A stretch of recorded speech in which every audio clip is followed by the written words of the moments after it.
Alright. Sandro, how many sessions have you been in now? 1. Yes. The planet of Juno is an enormous planet. It is managed by the Ascalon Chancellery Administratum and Lord Abram Chodorov, the prefect. It is also ruled by the Regis Chancellery and the 8 counselors that you have been investigating and focusing on. A bunch of other factions, gangs, other groups operating as well. But you have been mostly in Vesuna Regis, which is the largest city. There are lots of districts and things to discover. There is also Solasarum, of the use of psychers, where they or rather discarding psychers into these bleak pits. It's also the house of some home of some lighthouses. You've already discovered the Basilica of Valerius. There is the Pellucid Tower, where from, and a bunch of other places you haven't discovered. Then there is Pottergrim, the moon, which orbits around Juno. Pottergrim is used by the nobles for hunts and smuggling, and operated by Lucia Vale. There is also Chaldean, planet you haven't heard much about, also orbiting, and used to operate and store a lot of artifacts and findings from other worlds.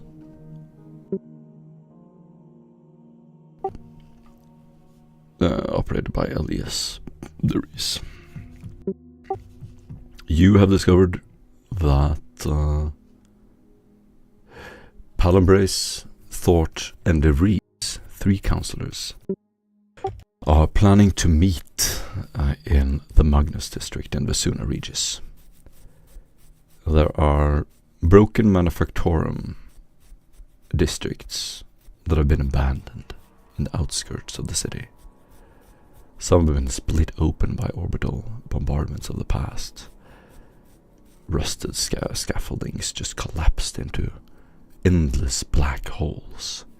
Ash dunes, ferrocrete roads that have collapsed into deep pits. Your hunch is that they're cooperating to cover up perhaps something that has to do with the Eldari or the Abyssion Witnesses. The Abyssion Witnesses are the primary suspects of Duruli, who is this sage that you're following, to try to find what the origin of the pandemonium is, and whether it can be undone. So far you've heard references to the Abyssions among the counselors, and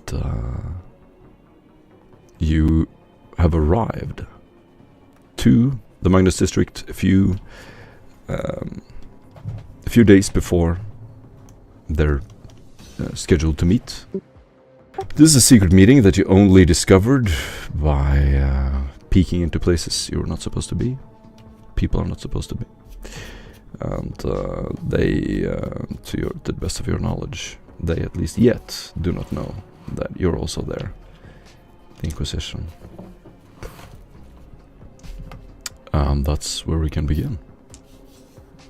I think, didn't we also find that there were some kind of warehouse, abandoned warehouse that was close to where they were meeting up? It's a district with a lot of abandoned buildings.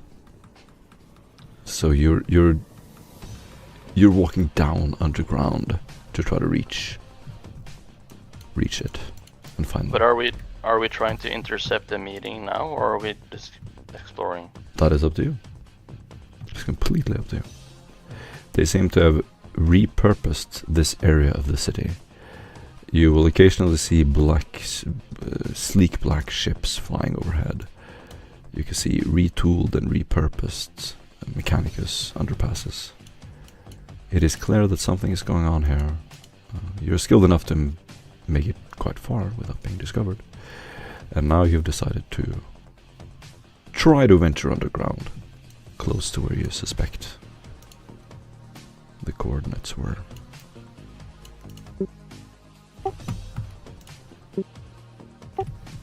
Is everything clear about that, or any questions?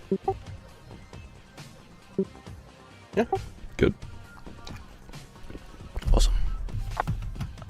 Even though you already know, I'll do the usual intro. Pay attention during the game. Don't alt-tab, because it is noticed, and we might as well not play if you do that. No texting or browsing. Scenes are action-oriented and assumed to play out in real time. We respect each other by paying attention and being present. We speak out what characters say and what they do in role-playing scenes. Time is assumed to move forward even when no one is talking. You should just grab a hold of whatever you know and try to bring things forward. If you never say anything, the world just continues around you. If you want the party to move somewhere, just say so. There's no limit on what you can say. You can just say, yeah, so we go to this place now. And that's fine. You can do that. Even if someone seems to be occupied with something. It's better to drive things forward than to just get stuck. Yeah, you can use your Inquisitor's influence. You can use Imperial assets. That is risky. People begin to learn about you. Things shut down. You are, of course, free to do whatever you want. And we can begin as you descend down underground. We made it to a derelict kind of subway system or something. Yes. Exactly. Just to clarify something though, and it might be kind of a red herring, but I was under the impression that we had found like a location that we thought interesting, and that is why we are venturing down here. And it was not our intention to intercept the meeting at this point, but I could have misunderstood. Everything that you guys want to agree on and do, you can of course do out of character like now, or you can do it in character. That is up to you. But well, Morgan has asked to basically she's asked Juno if he can potentially get one of his congregation, which are mutants. So what part of it is we're going down there to meet them to see whether or not they can take the counselors out. Oh, we're killing them? That's my question. Are we killing all the counselors? Yeah, I just wanted to get us kind of on the same page as what we were doing. That's going to make it easier for me to roleplay at least. But yeah. No, well, I don't think it had been decided whether or not we were going to kill them or try to capture them or. So how do you want to weave in Og or Cooper? Has he been with us? We don't worry about that in this group. Yeah. It's just people just come because they were there. It's fine. It's not a big deal.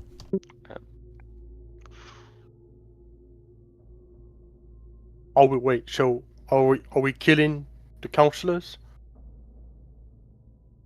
Sandro looks at the derelict metro rail car and sort of ponders at its construction, and ponders about the time when it was in use. He looks back at Morgan and Og. So we have the coordinates for the meeting place that Sam gave us before he had to leave. Are you guys ready to venture further? And I have the coordinates for where to meet these, hopefully, where to meet these mutants without walking into a trap. But I suppose Og's question does actually linger. I mean, I could see it working either way. I As long as mean, we keep these her are the involved. bad counselors. Well, I mean, if there is an attack on them, they will hopefully assume that it's one of their colleagues that are attacking them. So, Do you have some kind of contact with the mutants? I don't.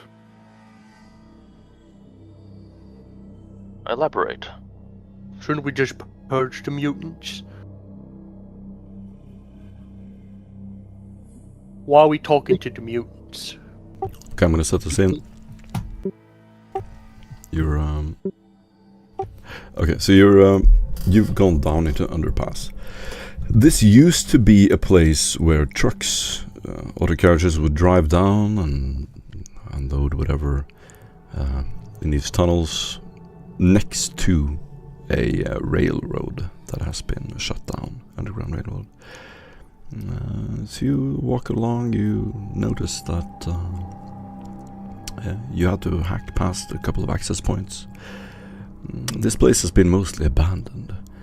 And this is clearly not the place that they use to access this place, but there are signs that the technology down here, you see some cogitator panels that are pretty new, you know, mostly rusted, and then just one place with like a totally new panel that has been hooked into a power line, and it doesn't really make sense why it would be here. Small signs that a larger area has been retooled and repurposed. You also notice a strong power surge nearby, and you will feel the humming of these power coils. Something really big is being powered deep underground. And I'm going to say you're in. Yeah, you're in one of these dark rooms. There are metal grit floors and ramps leading down into various roads down into underpasses, sewers, etc., etc. And you're just standing there trying to find your way down. Okay. Alright, so our mission is to kill the counselors, or are we just trying to listen to the meeting, or?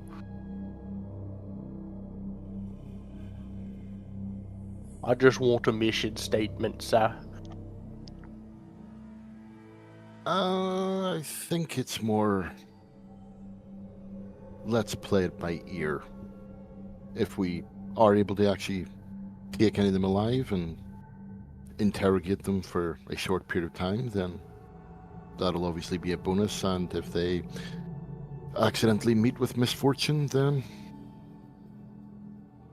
well, they meet with misfortune, and it lightens our workload.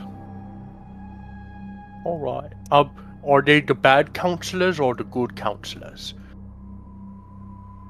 Well, Og, as she steps over one of the railings, what do you call it, rubbing her arms, which are all sort of prickly because of the static electricity in the air. Well, good and bad is it's a rather nuanced sort of thing. I mean, what can really say is good? What can really say is bad? It's the ones we expect are the bad ones, Og. Okay. Is that Thort guy here?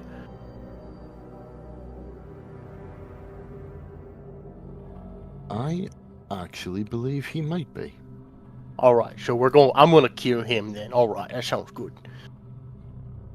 Well, let's not just kill him straight away.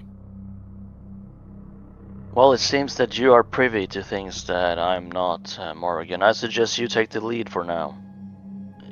Let's meet up with this contact of yours. If there's some way that we can avoid the wrath of these mutants while down here exploring, that would definitely be most.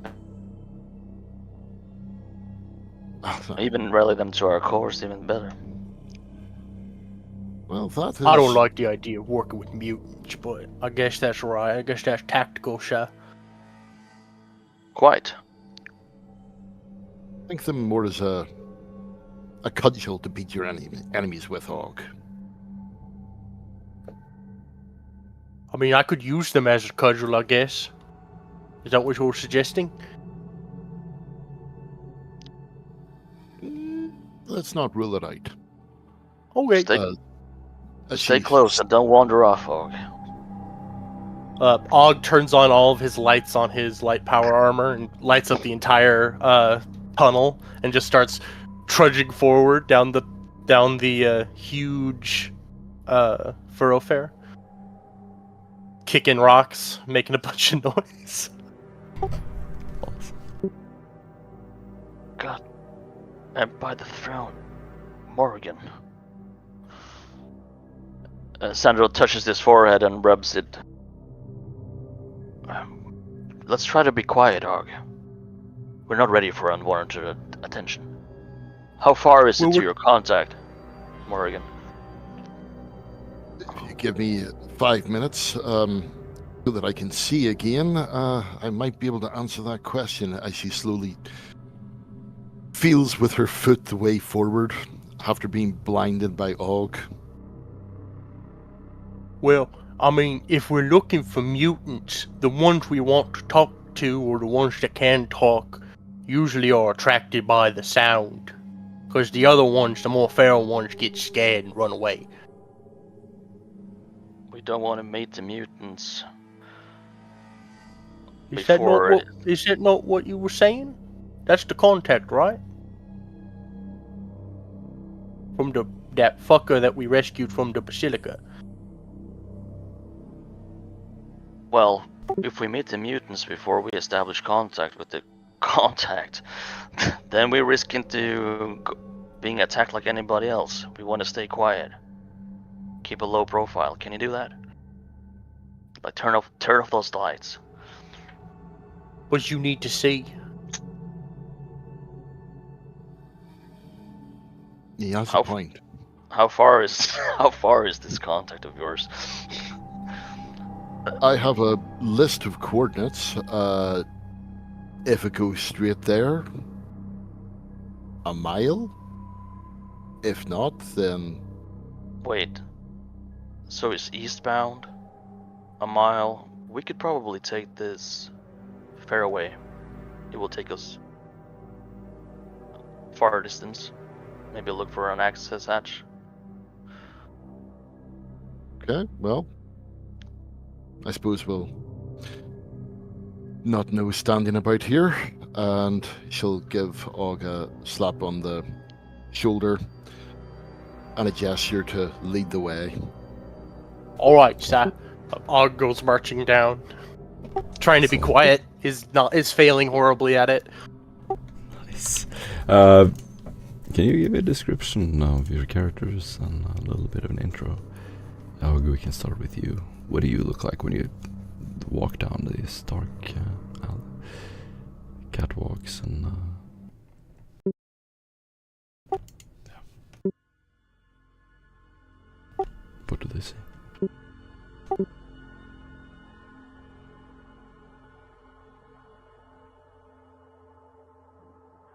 Og? Oh, sorry, I didn't. You're very quiet. Let me turn you up. Oh, Yeah, Og making a bunch, trying to be quiet as instructed, but his mechanical, non-powered power armor is creaking and groaning as he crushes rocks and different debris, just pushing his way forward. Dust covering the newly repaired armor from the last skirmish he was in under the Basilica. What do you look like? He's a huge behemoth of an Ogren. He's got his helmet on right now. You can't see his face, but underneath it, it's bald, covered in scars. And his armor is fucked up, but practical, I guess. Practical repairs for an Ogren, I guess. What about you, Sandro? Sandro is walking behind Og. I don't know, does he also have a bionic eye? Og? That's in the picture, or? Doesn't got a bionic eye yet. Well, yes, Sandro stands quite tall. He's 1.9 meters with regal, noble bearings and handsome features, and half long, light brown hair. He wears a carapace armor with an exposed head and walks cautiously behind Og. He's clearly a little bit uncomfortable with his situation. He nervously cradles the handle of his needle pistol in his holster that he has under his greatcoat, and looks around suspiciously, Awesome. and cringes at every loud noise that Og makes. Aaron. Morgan will be behind Og, slightly off to the right-hand side, and is wearing a long, dark coat which has been flipped inside out so that her form is now a wee bit more shimmery. You obviously all know that it is a what he call chameleon cloak, which has been converted into what he called her usual garb of just a black sort of coarse fabric with a crowel, which is covering long dark hair. Because she's got a gas mask on, you can't actually really see her face, but previously you have seen that her mouth is sewn shut. She has a rather wicked scar, which looks like she's been attacked by an animal or something down the left-hand side of her face.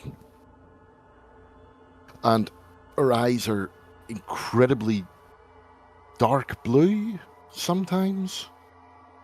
Sometimes they look more towards a sort of inky black.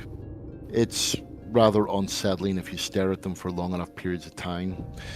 You can see though that underneath the cloak she is wearing black carapace armor, and she has a little pearl sort of teardrop shaped pendant that catches the light every now and again. And basically just going down, you can see that she's, as I say, wearing carapace armor, just combat boots, and every roughly around about 5 minutes you'll see a crow come, flap, land on her shoulder, and it's almost as though it leans its head in to the side of her head. Its beak moves ever so slightly, and then it just takes off again. So it is, and occasionally you think that you've actually sort of seen her just nod ever so slightly just before it takes off. Very creepy woman. You mentioned earlier that you sensed a presence here, Morgan. I did. Deep in the bowels of this place. Pretty much where we're going. Oh no. Well, I was gonna say I'm probably the biggest, baddest thing in here, but now I'm not so sure. Do not be doubtful, Og. You are the bravest and the biggest, most dangerous emperor-given motherfucker down here. Never doubt that. I don't know, sir. I still would be careful about whom you pick a fight with. Just in case. I give a sort of look to Morgan. I just hope it's not more of those metal men. It's not. Okay, good. What is our stance, though? Should we be attacked by the mutants? Supposedly, without making contact, they are considered hostiles. No, kill them all. Keep your... All you gotta... Cool, sorry. I simply asked whether or not there was a member of his congregation who may be able to help us.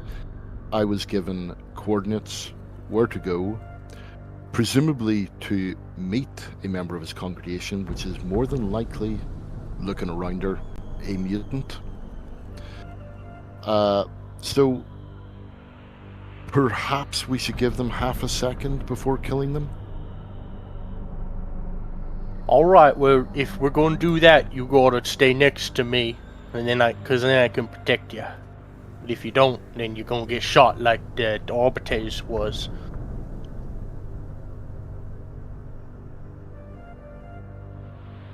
and you can see her sort of sitting about to form a response and then just nodding her head. However, whenever she looks at Sandro, you can see that there's a look of, yeah, they're going to be shooting at you as an Og. Well, it goes without saying, but I'm gonna say it anyway. Keep your senses peeled, Morrigan. If you can use some of that witch sense to some good use. Let's not get ambushed or surprised. If you can sense people. I shall do my best.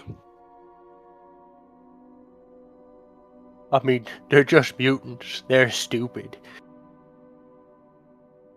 We're just 3, even though... Well, I'm sorry. And there could be an entire city of them. Let's There's not more think for the too much killing on game. that.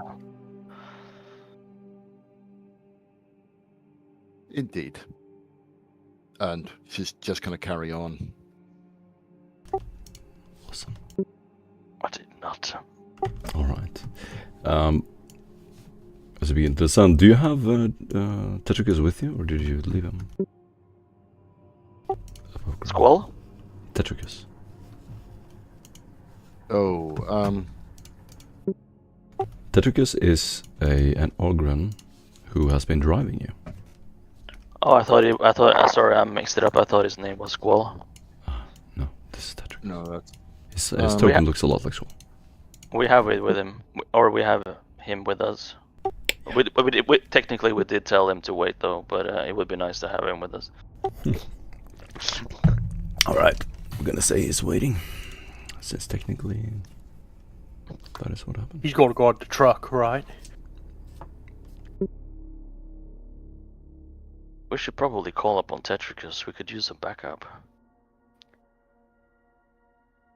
God, this awful gas. Damn these filtration plugs. When is the expiration date on these?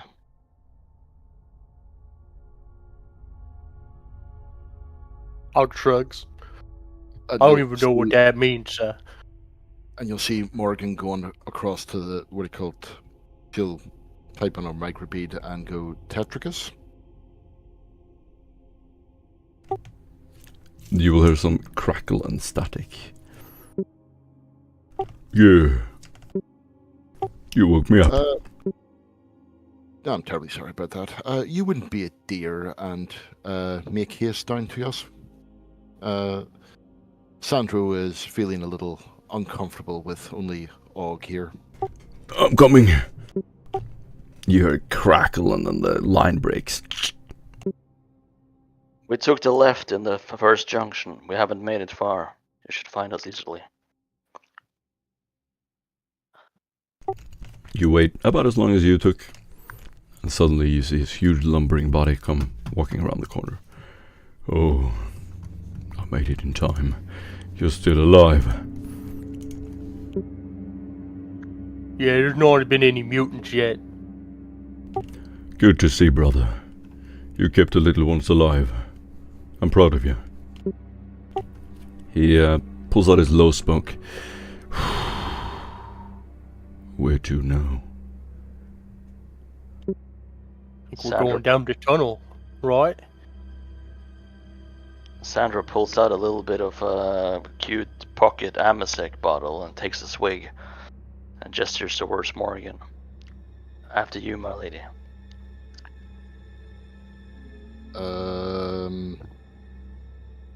To which point, what he calls, she's going to actually sit there looking at the data slate and basically pass it over to Slandro and go with a look of, this is all Greek to me.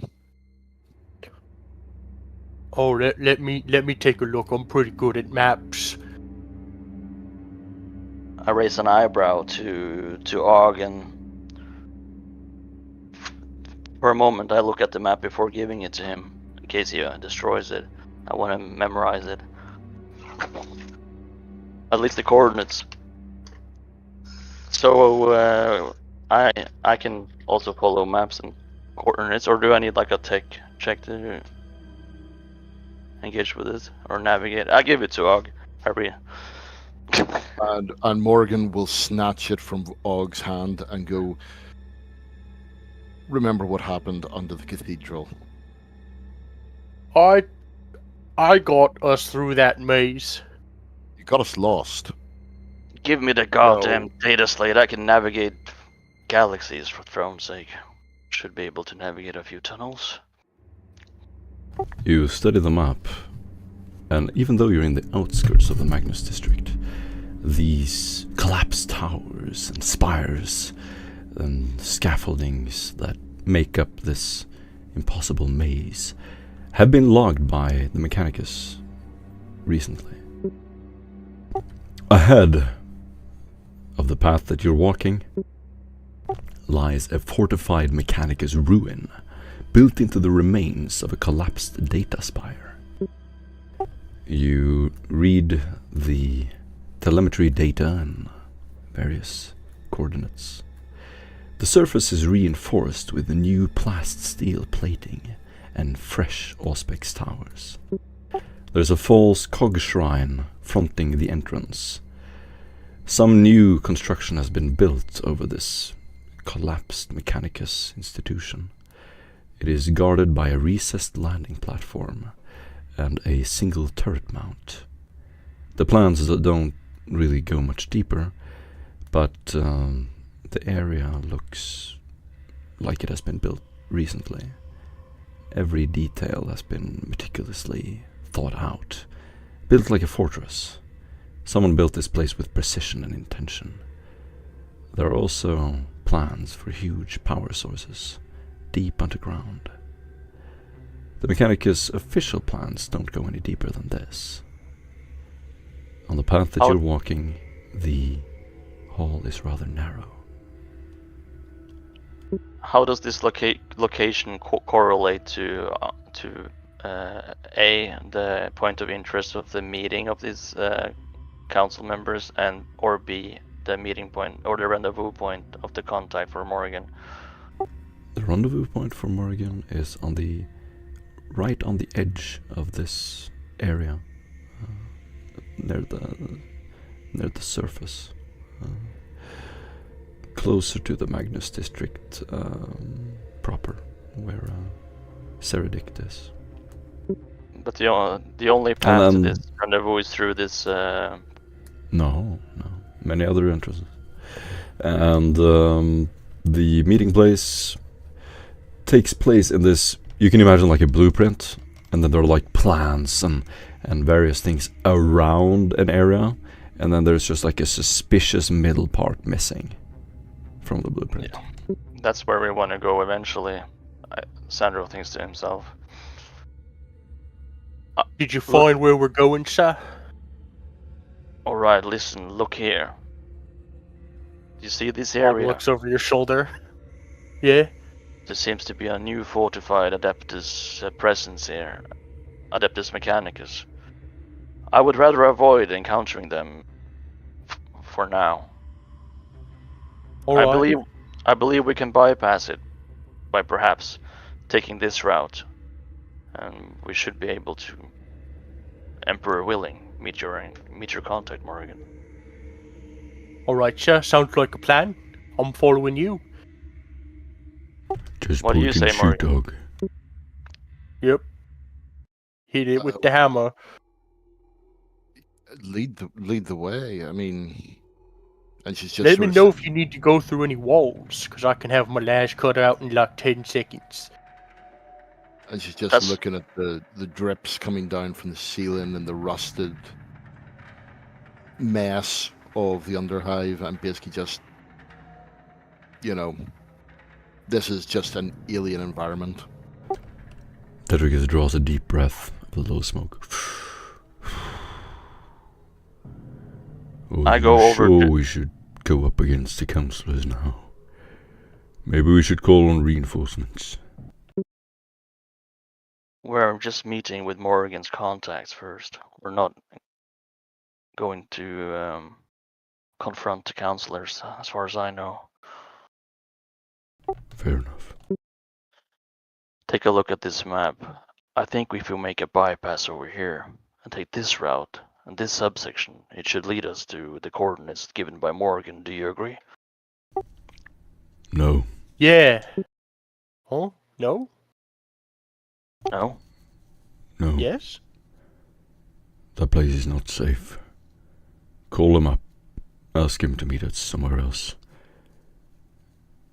Can you do such a thing, Morgan? And she just shakes her head.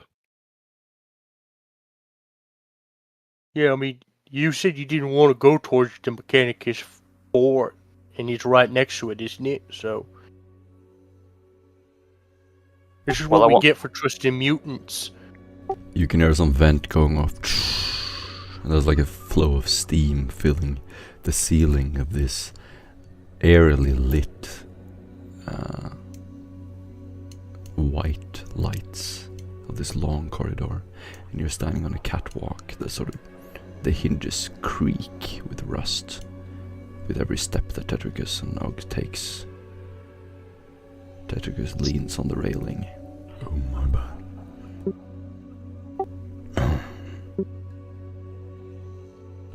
So, you can't call him up? No, this is not my contact.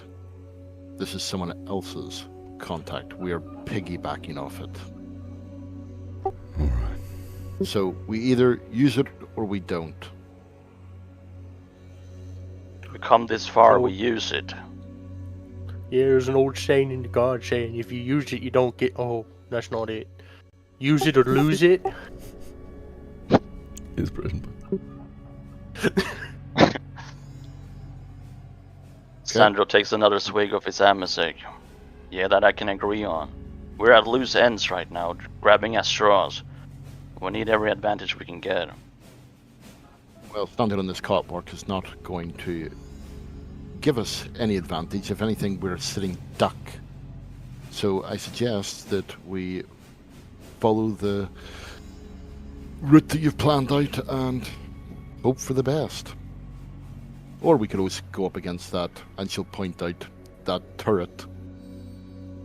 I'd rather not. Oh. Turrets don't got shit on me. I could beat the turret. If you're feeling uncomfortable with this idea, Tetricus, it is also a value for someone to guard the truck and also bring message if we should fail our mission. I'm not uncomfortable. I just know you don't really like shooting things. And if we go there, I think I'll be shooting things. Well said.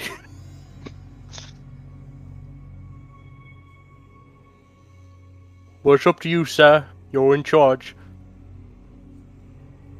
We Well- go on. We go on. Alright, let's keep going. Awesome. One of you can roll a navigate surface test. And you get That's a... why I wanted a second opinion from Tertricus about the route. He doesn't have navigate surface. You get a plus 20 on this roll. I Alfred can do did the roll, real. guys. I can do the roll. Give me the map. I got it.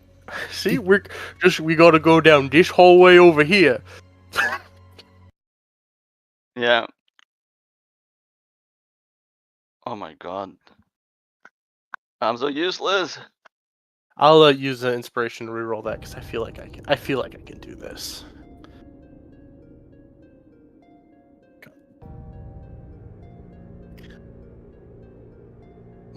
Tetricus, Og, you're very convincing. As you march down the hallway, everyone follows you. The hall narrows. You're surrounded by armored cabling, oxide-coated steel. As you descend some flight of stairs, you're quite sure it should take you around a circle, up the ramp, and then up behind Ceredict's forge. Servo skulls can be seen hanging from steel rods like trophies. Behind the walls, you hear a coolant rushing and you will see turbines spinning way too smoothly for a derelict ruin. Lamps on either side look kind of like emergency lamps, flashing in sequence as you walk down this middle passway. You can see a rusted crawler nearby. It has inactive threads, but it is just making this constant humming noise. A optical lens on the front is smashed, but the trail behind it looks fairly fresh.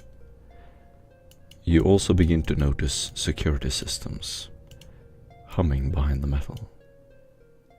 Some mechanicus and some not. Just up here, we're going to take a ride. So you keep walking. You suddenly hear a metallic clank reverberating through the hall. Sandro pulls out his needle pistol at the sound of the clank, startled. Oh. Are you that scared, sir? You gonna pull out your gun for every big old boom? What did they say in the guard about being prepared? I don't know, sir. Well, they should have a saying if they don't. Oh, are you sure this is the right way? I'm positive. We're gonna take a right up here. We're gonna go in a little semicircle, and then we're gonna go up a ramp, and we're gonna be right at the coordinates. Everybody, check your gear. Do you have survival kits? Do you have food and water? I have a respirator and 0 food, 0 water. I don't have no rations on me. Sandro takes the last little swig of his amnesic. There's nothing left. Everybody roll a survival test. You get a plus 20 on this. I can't believe Sarando just bogarted everyone. Everybody rolls a survival? Stomach cramps. Success with 1? Success with 8. Failure with 4 degrees. Morgan, you ate a huge meal before you came. You feel fine. In addition to that, there's some condensation on some of the rails, and you cleverly, as you walk, take a little cup underneath, and with the palm of your hand, you just keep collecting these droplets. And after walking for a few hours, there's a full cup. You drink it to yourself. It tastes like rust, oil. But it will keep you alive. Sandro. You take 2 fatigue. Instantly hangover. Yeah. You're like shambling. Well, you can decide what it looks like, but you definitely you can feel it at the end of the day. The day passes. You get lost in these caverns. You finally find a little place. There's some illumination coming from underground. The light twirls in the shape of a fan somewhere deep underground. There's a light behind the fan, and there's just this light keeps like flickering in the ceiling. There's a circular little ramp here where the air is relatively fresh, where you make a camp for the night.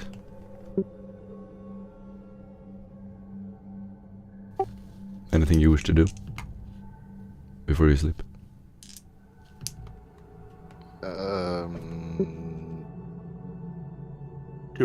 Are we going to set up a watch?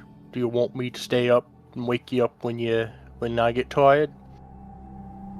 Wait, let me have a look at the data slate again. This can't be right. No, we're going the right way. Well, there again, Morgan's going to go into a wee pouch and take out what looks like a fistful. Well, not necessarily a fistful, a small fistful of salt, and it'll basically just make a little square where she actually settles herself down to sleep. You can smell rust and some gas, but the vent from nearby is sending what seems to be very polluted air. But just the fact that it's coming from the surface is this fresh, cold breeze that feels better than the alternative, the stale, thick air deep underground. And she'll also swap out one of the filters. It comes to mind that we probably shouldn't sleep at the same time. What I just said, sir. You want to set up a watch? Exactly.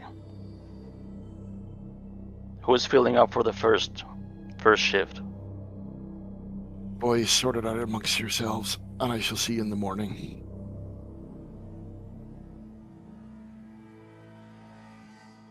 She puts her pack down as a pillow and nods off to sleep. Is there any reason why you sleep with such confidence that we should be aware of? She's Got a fast. magic. I must admit I'm tired. It's been grown weak and lazy trolling the archives. Alright, sir, you could go to bed then. That's good enough excuse, I guess. Wake me up after 2 hours. Okay, I will. Awesome. You take a shift sleeping, and any of you can roll a random event die. A D100. Cooper, you can roll it. 66. 3 away from the funny number. 66. The number of the beast. You find yourselves in the middle of the night, awakened by a sudden boom. Seems to be an explosion or something coming from above ground. All of you are awakened. There is some rattling the rest of the day. All of you are unable to sleep. You take 1 additional fatigue. 1 additional fatigue.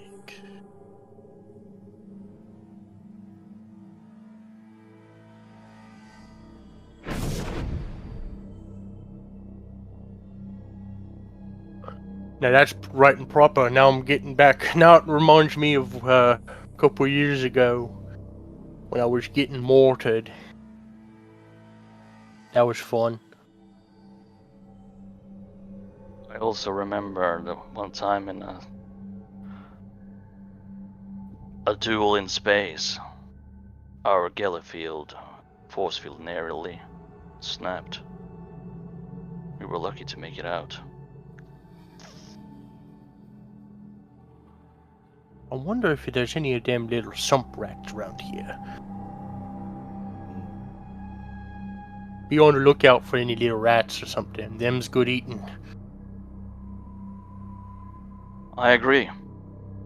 I was dreaming I was eating salmon. What's You the salmon? notice the map you're looking at as you inspect it, Sandro. You could do another. For this day, navigate surface. Is there anyone who's rolling navigate surface with a bonus? Nope. Is it plus 20 still, or? I mean, I have technically. I have 2 ticks in navigate surface, but it's intelligence. Yeah. I'll give it a bash. I have. I'm gonna do it. Here's a fate point to reroll it. I think you had your chance, so we're Okay. lost. I'm saying if we just go down this hallway here, we'll be fine. By the Emperor, we are fucking. We're way off here, likely.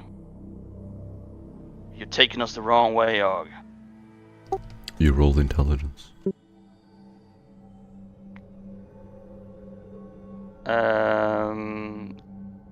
My intelligence is 60. You So rolled it.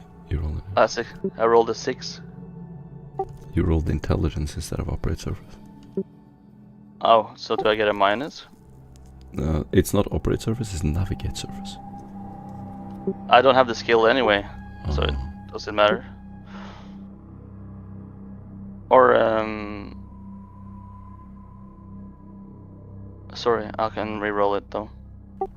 No, you need to.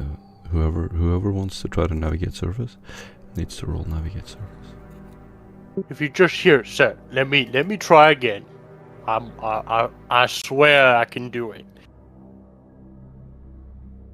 The data slate does puzzle Sandro. He gives Just it give to me Og. you use your big brain. You give me, you help me, look at the smart glass here. I'm just sure it's just down this hallway, right over here, down here. So close. I agree. I'll use a fate point to reroll that. Alright, you know what? Fuck this map. Og hands the data slate back to you. I'm just gonna go pure instincts here. It's down this way. I think you're right. That does make sense.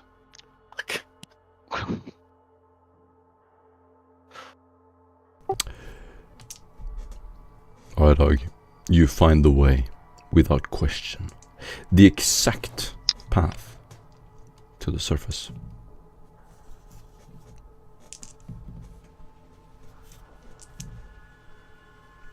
And I want you all to roll a toughness test.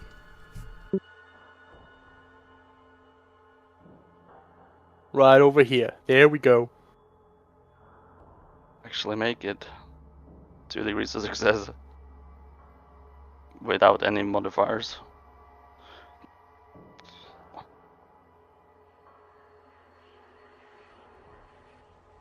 Yeah. I'm actually going to roll an inspiration for that. Cool. That's 0. You walk and walk and walk.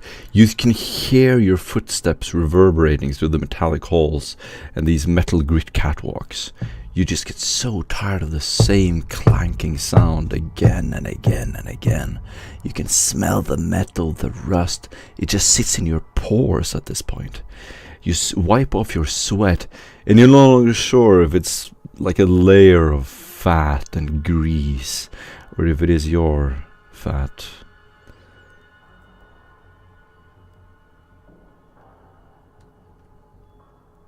You look up, occasionally spot a lamp, hopeful that it gives some direction, maybe a hole to the surface.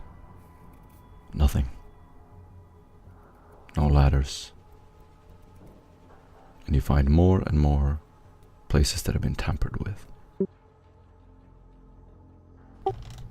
As you keep walking though, you find a small pit where droplets gather. Some condensation from above has seeped through the rocks and the metal, and there's a little pond of water that you take turns drinking from. You stay here for yet another day and take one more fatigue. What happens when you run out of fatigue? You die. You faint at full fatigue and then you die at double.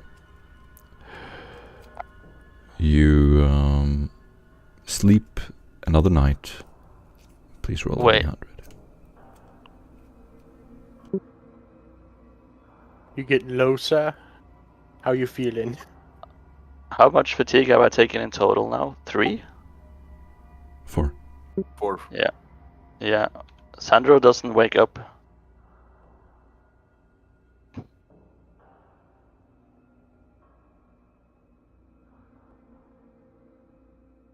That's not good.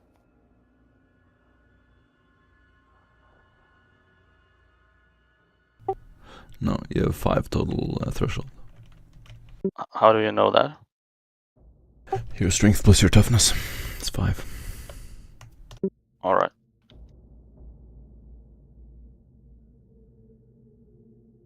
Despite Sandro's kind of regal bearing and opulence, more and more apparent it becomes that he has been in the void for most of his life. His frailty is clearly apparent in his gaunt face. He looks older. Sick. Are you okay, sir? I'm not. This folly and these systems is going to be the end of me.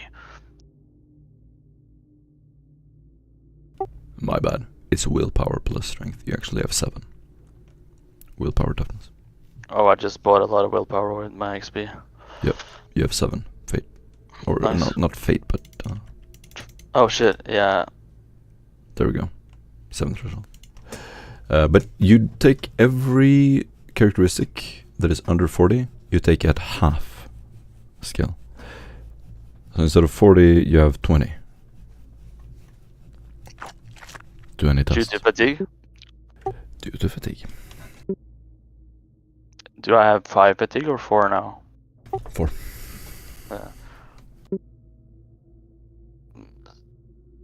Sandra looks at the data slate. I think I should let me look. You keep Okay, studying sir. it every day, and you can study it yet another day if you want. You don't roll again. You Plus spend- 20 is there. You spend a few days under here now. Your eyes are starting to adjust to the underground. Success with 2. Sick. Sandro, you lead them up a side ramp, and you have accidentally moved closer, at least, to Seredict's forge. As you ascend, you finally find a ladder and begin climbing and climbing and climbing. And unlike many other ladders that you've discovered, this just keeps going for level after level. Finally, a manhole that you lift up. And you look up and you see the starry skies above. As you look around, you will see fences, a perimeter wall, and what looks like the main forge in Magnus. You're behind it. You could perhaps have taken an easier path here, or a faster path, but you have arrived. There is a large, what looks almost like a fortress, built on the far end, and a little moat. It's unclear whether this moat goes all the way to the coast or where the water is coming from, but there is a moat surrounding this fortress-like structure. Is the Morrigan's contact, is it inside the fortress or? It seems like Morgan's contact coordinates match very well with somewhere in the middle of this forge.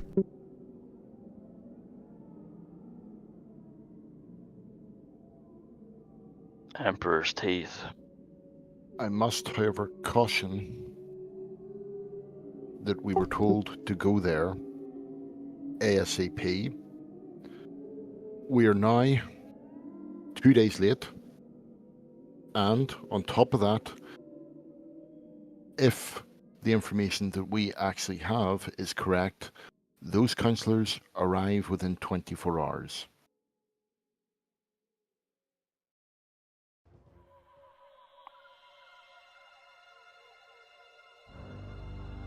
So, essentially, do you want to carry on with this, or do we want to call in reinforcements?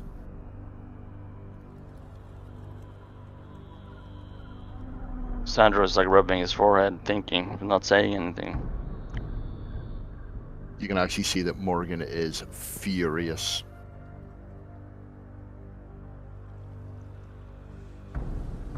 literally sitting there shaking.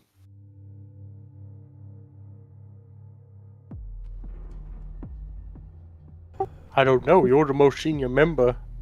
As you look up in the starry night, a dark fog glides over the city. You can see patrolling vigil and large trucks, wide streets to make room for Mechanicus and usually large vehicles. Tall steel-crete buildings with cushioned glass and flat roofs, as well as picked cameras above important buildings. Patrolling tech gangs can be seen in the streets beyond the fences, with massive biomodifications. The Genitorum of Lord High Comptroller Avak Numenor is also visible through the fog. The Mechanicus Vault Aegis, where Seredict is behind you. The Sanctum Machina, a vast data loom where they store sacred relics, is also nearby. The fortress I mentioned is mostly this brutalist, think like Soviet, solid concrete ramps, hard edges, everything is just solid concrete all the way up. And yeah, there is it's very low light, it's late. This is blue even light that illuminates this huge metallic ruin that you're standing in, looking up at this fortress. I don't know what you want to do, Morgan, but I'm following you, so... We're yet to uncover or discover anything more. For Emperor knows why we have been venturing through these derelict systems and not simply taking the path on surface here. But time is running out. You're much right at that, Morgan. But we are in no position to go and intercede at this meeting at the moment. I suggest we possibly go and follow this contact. But maybe there is action we can take within 24 hours to still affect this meeting. And by chance, we should also coordinate and call for backup. Maybe we can do a pincer strike at this meeting. Are you good with computers, sir? No. Well, I don't know, and I don't know what the plan was coming here. I was just assigned to keep everybody safe, so I don't know what you all want to do. It's all up to you. Try and see if it's not too late, Morgan, to meet with your contact. And maybe we can score a meal and something to drink on the way. The Mechanicus. She will sit, well, not sit, but stand, have a look around this surrounding area. And you can see that she's deep in thought.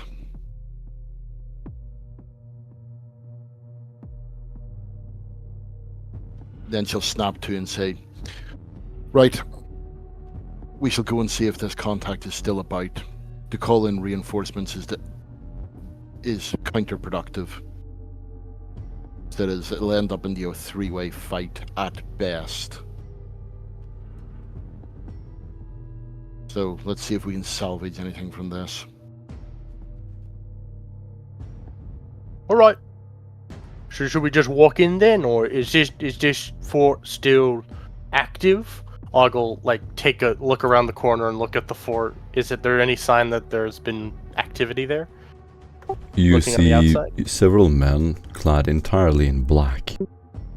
Or rather, they have metal vests and black pants and black helmets, and they're carrying weapons. They're slowly patrolling the edges of this huge fort. Other than that, there is a compound around it with lots of crates, looks like cargo containers, and these concrete slabs almost. So everything is like 45-degree angles or flat concrete leading up to this 5-story fortress. Do you have anything to go on, Morgan? Any info on this contact, a phrase or a name or anything? Yeah, what did Juno say? He said coordinates, and that was it. Alright, well, there's only really one thing to do. Let's just walk up there and start asking questions, right? I suppose. Sure.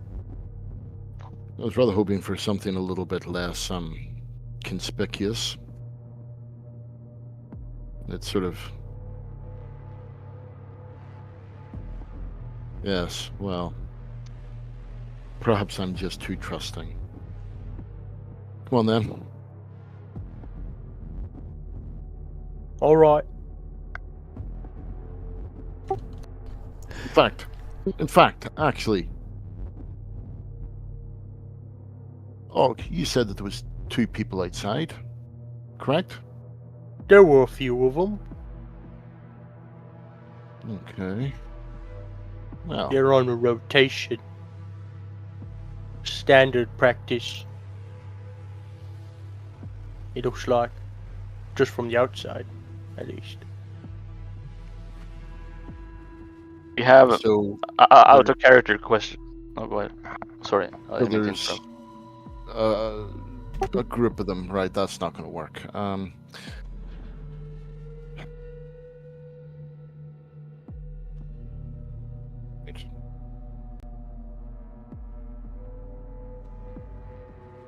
Rather hope that we could.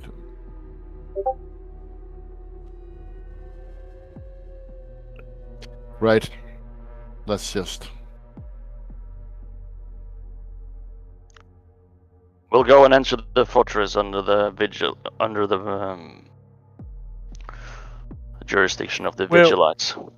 I would just like to point out, and Morgan can correct me if I'm wrong and I'm not thinking correctly here, but if it's a contact of Juno, it's probably not gonna be.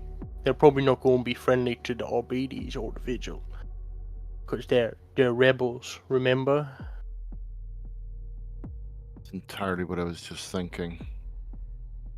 Because Oh, they- sorry. well, but Yeah. they could be like smugglers or something.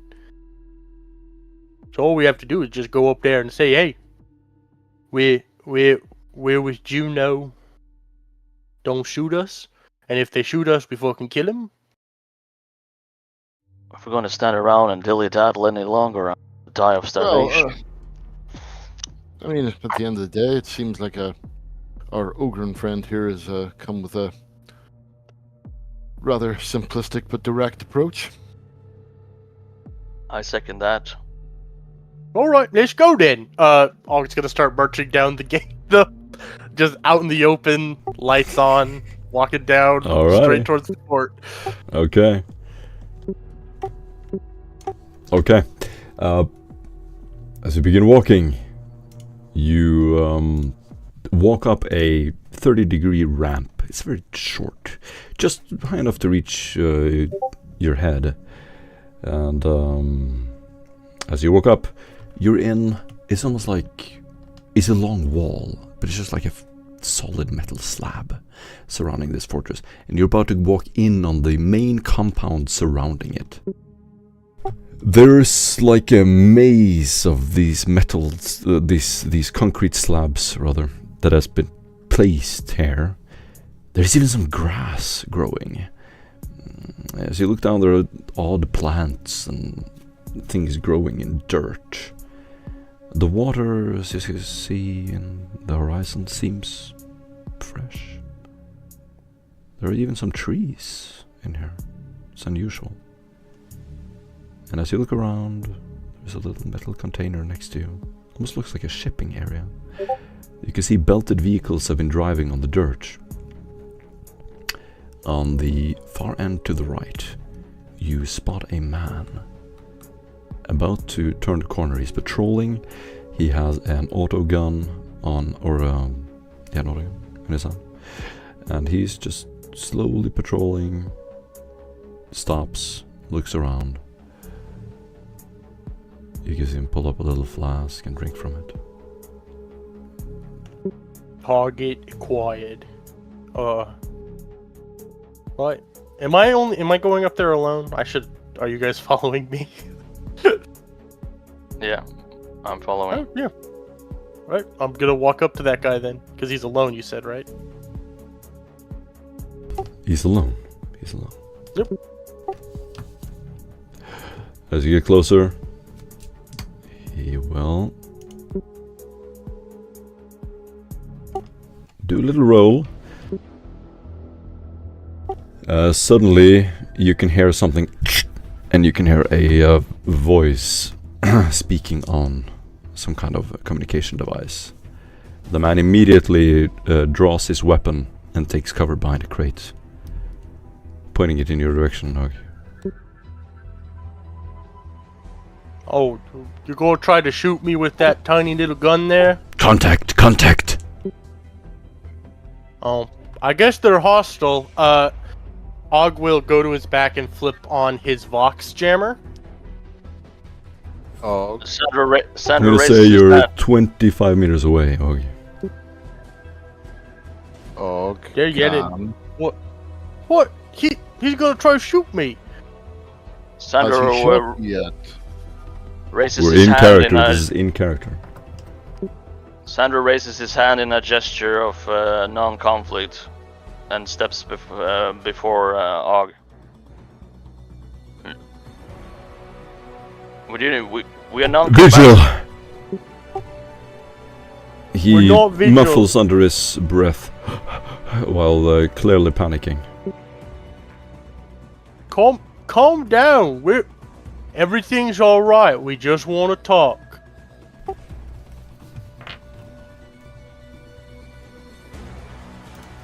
There's no need to escalate this. Roll for dodge, Oh, Og. I don't dodge. You don't dodge. He hits you. Nope. And you can hear this as the bullets go into your armor. Have you been walking with the power armor downtown? Oh yeah. Alright. It's gonna hit your metal armor with a clank sound. And you can just hear the bullets whizzing off in different directions. He lets off another Now- burst. And you can just again hear this as the bullets fly off. Now, that's not very nice. We just want to talk to you. We're not part of the vigil. Stop fucking shooting at me! I'll shout out. He crawls on the ground, slipping in the dirt, and tries running away at full speed. And with this, Morgan is going to see if she can launch a telepathic link at him to read his thoughts. She's raised up her hand and basically just holds it out. And basically you feel a surge of psychic power. Yeah. Green Breacher followed by Vigilites. We're fucked. And she will then send a message saying, calm.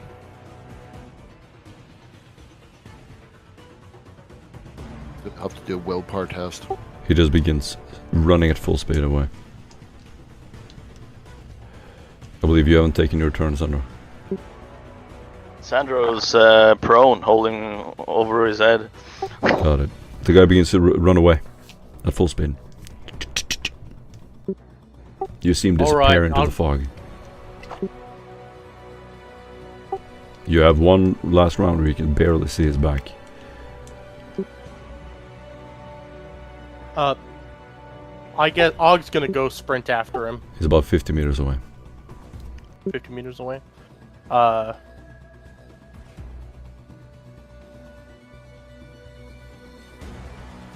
Oh yeah, I'll sprint off after him, and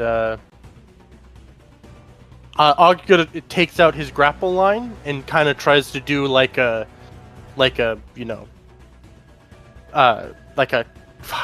Indiana Jones move. Yeah, an Indiana Jones like grab the guy as he's running. Sick. With The like ballistic a. dust.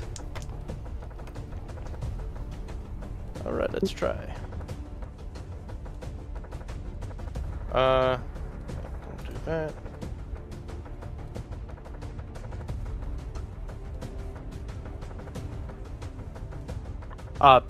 Failure with 6 degrees. Just Feel free to describe. doesn't get the good enough spin on it, and it just kind of goes limp as he tries to huck it at the guy. Nice. Yeah, you see him like jump over it, breathe. He like gasps for air, looking over his shoulder. He's terrified. As he keeps running, he runs into the open area.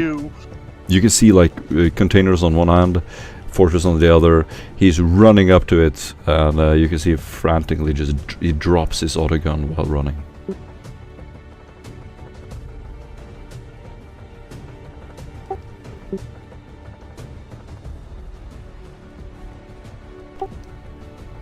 Alright, you don't take any more turns? Fine, we're in...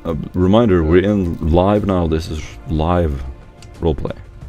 Yeah, Morgan would have held out her hand to actually try to sort of make a telepathic link for him.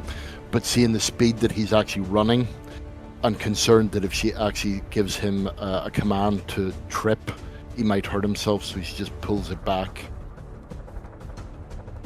Sandro lies on the ground, kind of looking at the spectacle. His hair is coming in front of his eyes, so he blows it away, and see him running further away. Yeah. And He runs up to the edge of the moat, and as he stops, you see him like hold a hand up in the air. He's still holding his hand on the microbid. But as he stops, he like kneels in the grass, and you can see his hands slowly trembling. As he pulls them up in the air, he's wearing gloves, a long-sleeved jacket, black pants. He has a hat that has fallen off. His microbid is just hanging from his ear. He seems to be listening to something, and he's shaking. And you can see both of his hands reaching up in the air from behind. He's in a surrendered position, hands straight up, weapons dropped, and he's facing the fort. And he stops right before the moat. you'd rather surrender to the fort than be caught by us. He's friends in the fort, I assume. I don't fucking know. This is stupid. Aug is gonna just walk up towards the guy, taking cover behind his shield as he slowly moves up. Stop fucking running away. We just want to talk. For fuck's sake. Andros also pulled himself off the ground and started jogging towards the guy. Awesome. As you stop, he like kneels down. Morgan's going to try to basically blend into the background. That is unsure of quite exactly what's going on, but with a rather uncomfortable feeling. So Let me know when I'm in earshot. Sorry, I didn't mean to interrupt. What are you gonna do, Morgan? Please continue. Sorry, it's just I'm gonna roll stealth. Agents, make your way to the bridge. Nestor will speak with you. A voice from a loudhailer can be heard from the top of the fort. It echoes out into the open space. 2 more guards appear, weapons drawn. Really? Sandro stops his jog and lets his hands up in a sort of greeting way and walks normally towards them. One of the guards holds a hand up. Wait. Just wait here. Stops. Just follow my lead, dog. Oh, your lead? You fucking went onto the ground instead of chasing after the guy. One of the men wearing a helmet walks a little closer to you. Follow me. Sandro looks behind him, looking for Morgan.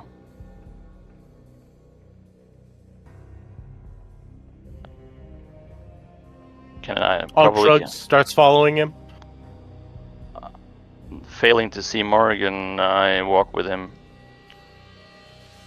This is awkward, I say. It's not awkward, this is the plan. Where's Morgan? don't know. Suddenly, you will see a man appear on the bridge. He is wearing patched Mechanicus robes over flak carapace. Heavily armored. His bionics whine as he shifts and walks over the bridge. Again, this is a metal slab just laid over this moat. He's covered in soot and oil. He has a long scar across his jaw. He looks in your direction. He seems paranoid, calling the guards over to walk in like a wall in front of him. He is smoking a low-grade incense cartridge. As he walks over to the side of the moat, he just stops there looking at you. Thank you for taking the time to come out and meet us. I am Morrigan's liaison. We were sent to these coordinates. You match the description. Follow me. He turns around and walks over the bridge back into the fort. I hesitate crossing the moat, looking again for where Morrigan is. Stop looking around suspicious like. Morgan will find us. Just keep going. I follow. As you walk next to them, the man, as you look down into this calm water, he turns to look at you. Juno described the ogre to me. As soon as he said ogre, I suspected it could have been you. But you match the description perfectly.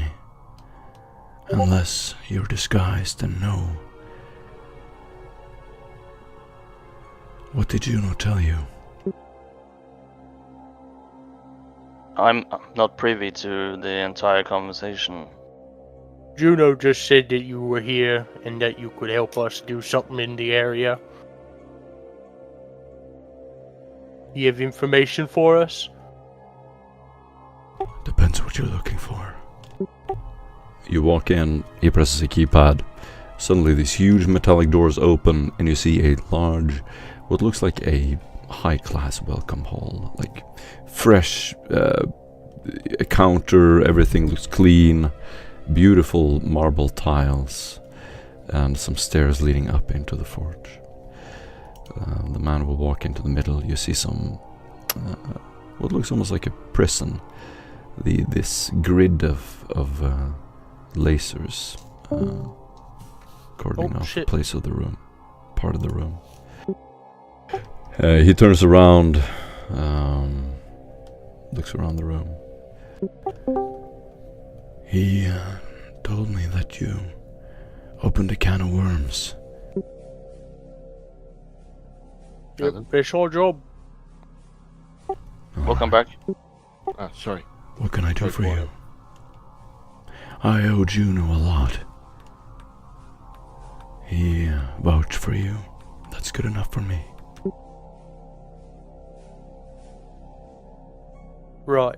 Well, with the recent activity in this area, with all the, it's supposed to be abandoned, right?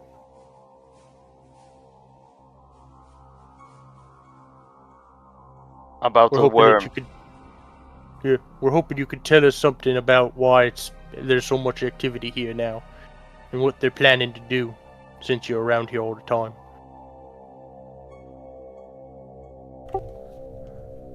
That depends. What are you looking to accomplish? That's for us to know and you to find out. I understand. With this, you'll hear flapping of wings coming from one of the upper windows. It'll come through, go down behind a curtain, and you'll hear a cracking of bones, things like that, and Morgan will walk out from behind the curtain. Nestor looks up at the bird first, then he spots you. People begin drawing weapons. You never told me you brought a witch. I don't let witches in here. And yet Oh, here you I have am. Listen, friend. And Og's gonna put like a powered armored hand on his next to his shoulder. You're going to let her in, cause I'm telling you to let her in. Is that understood? Og, please calm down. We're all friends here. We're all friends. It was myself that asked for a meeting with you via Juno. He said that potentially you could help us. I owe Juno a lot, as I said. It is deeply related to the can of worms you were speaking of. I understand. Perhaps you're seeking entry somewhere. Well, entry and assistance. He nods. I understand. You can't say more. I won't ask questions.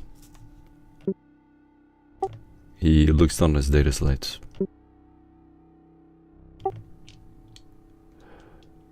I heard you're operating something big, involving the elites.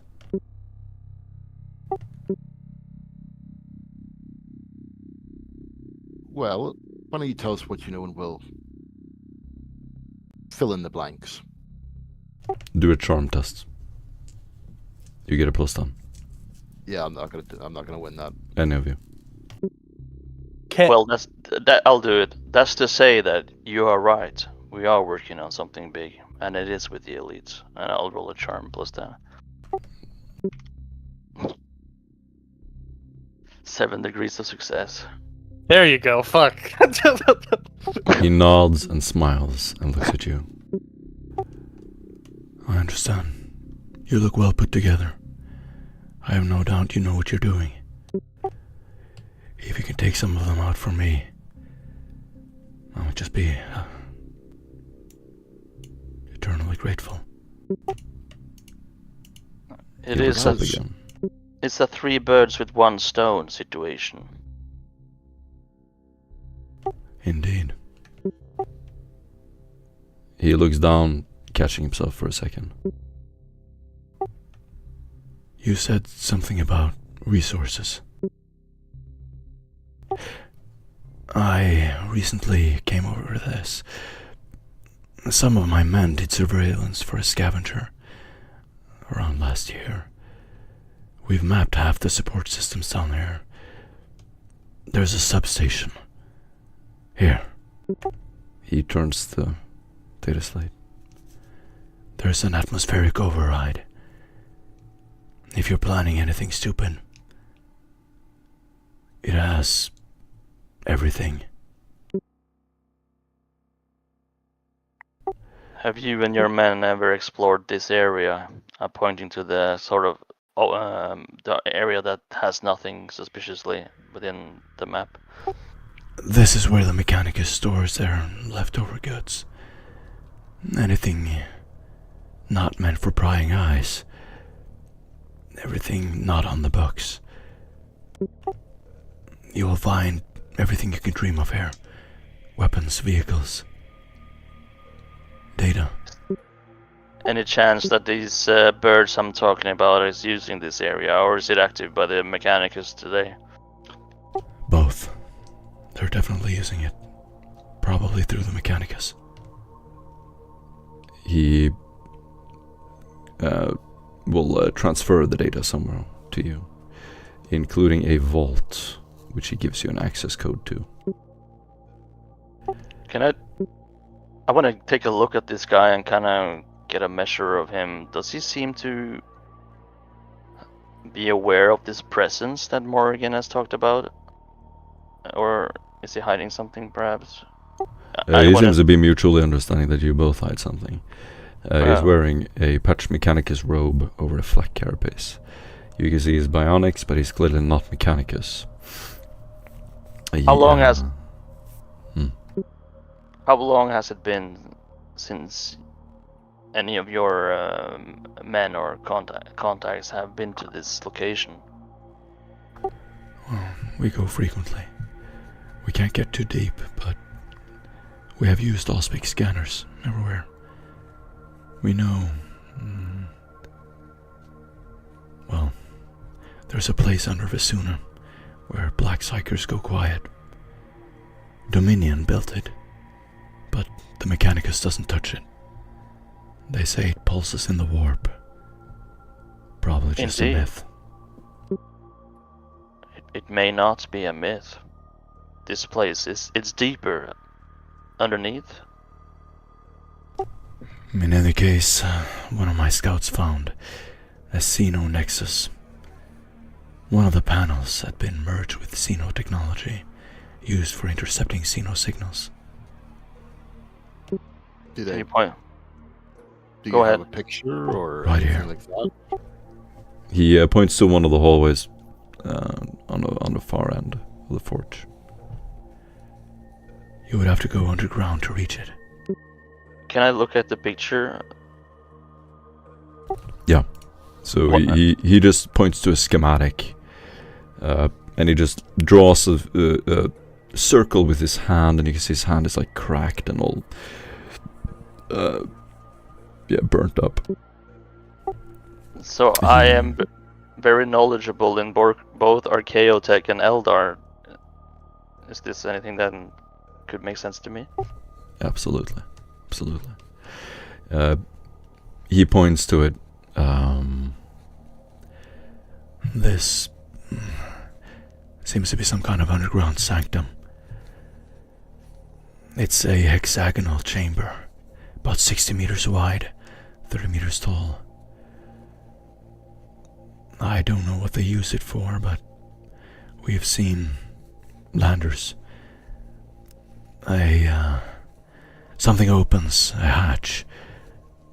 They fly down about in the middle of this compound. I don't know what they use this place for, but it has been occupied in recent days.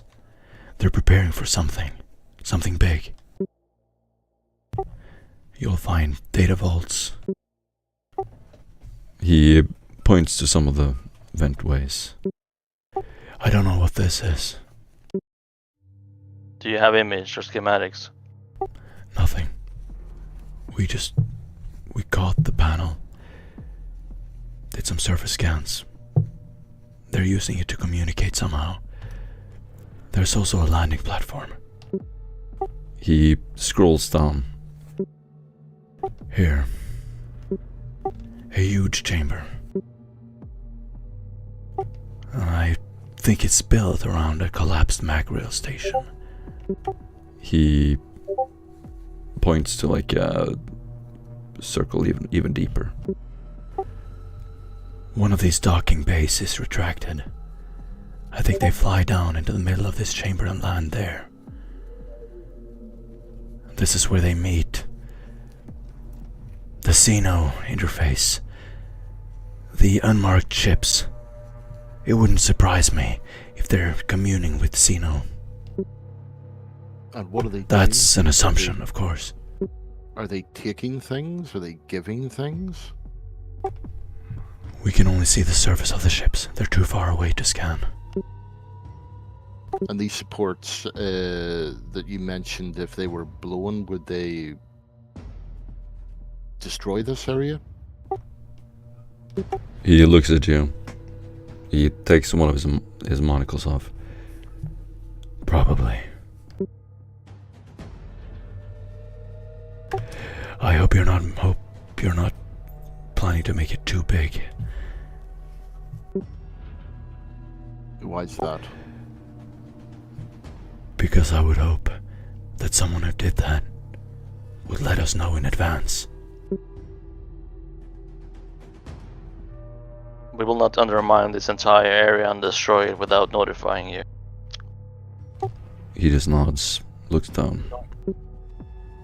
Now, back to the Mechanicus area. You say that you go in and on a regular basis. What do you do? Do you steal the equipment, or? No. Usually for information. We have managed to take one of them. One of the guards was patrolling the outer perimeter. He didn't speak. I don't think he's alive anymore. Shame. Trained well. So, how many of you have they actually taken away? None that I know. And she's going to look down at his hands and go, "You're kind." My kind. I'm not sure exactly what you mean by that. Well, sorry, I apologize if I'm incorrect, but underhives? Underhivers? Sandra Sorry, the looks at terminology is a bit... Bart. Don't make assumptions about us just because we look different. Well, I find it pertinent to speak frankly. We are all aware that there is a seething corruption here at this planet, and that it reeks to the very top. All I know is the corrupt elites that run this planet. If that's the corruption you're pointing to, then I agree. That is the corruption I'm pointing to. We have reasons to believe, due to our research and intel, that at least, if not whole of it, that the major culprits are about to meet in less than 24 hours. He looks over his shoulder and you can see one of his guards just walk away, pretending like he didn't hear it. Concerning. That's why you're here. He nods to himself. We've mapped some of the support systems. I don't know what the core is made of. There's a large power source.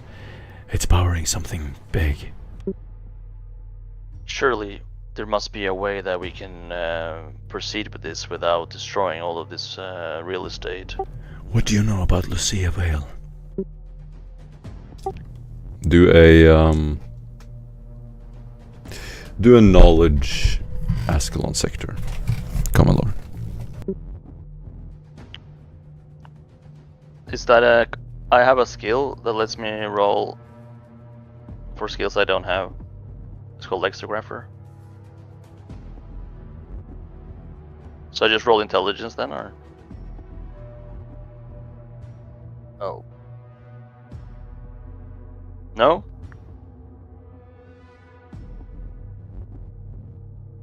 Sorry, I'm gonna look it up real fast. I have it here. Well, we know Lucia Vale is one of the counselors. She runs one of the pleasure moons that She's all a the noble. counselors have a rather good time at. Is there something we should specifically know? Because we could be here all night. He tries to find out what you know about her. Anyone can roll this. Is it a scholastic or a common lore?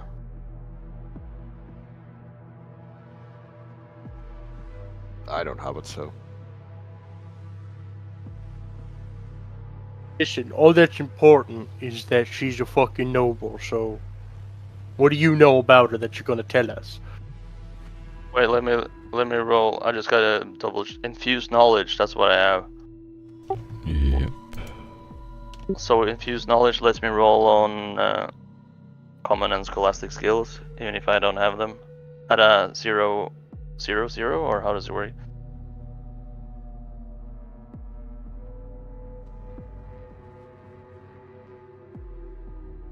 Sorry.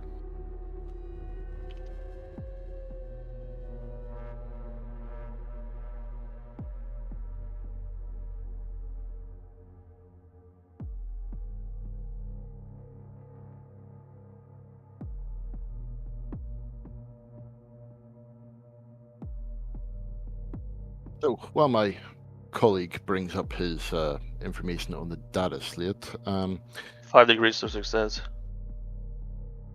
and with that, You she'll spend hear a lot the of time chatting back and forth, hinting at various things in Lucia's past. As you very, very skillfully navigate the back and forth, He just veers off into a rant about her. Lucia's running something big. They're scrubbing the uplinks to Batagrim, shifting bandwidth off-world. I cracked one of the drone flight paths. It looks like some kind of hunt. We intercepted a lot of the data. Apparently, she's involved in this place.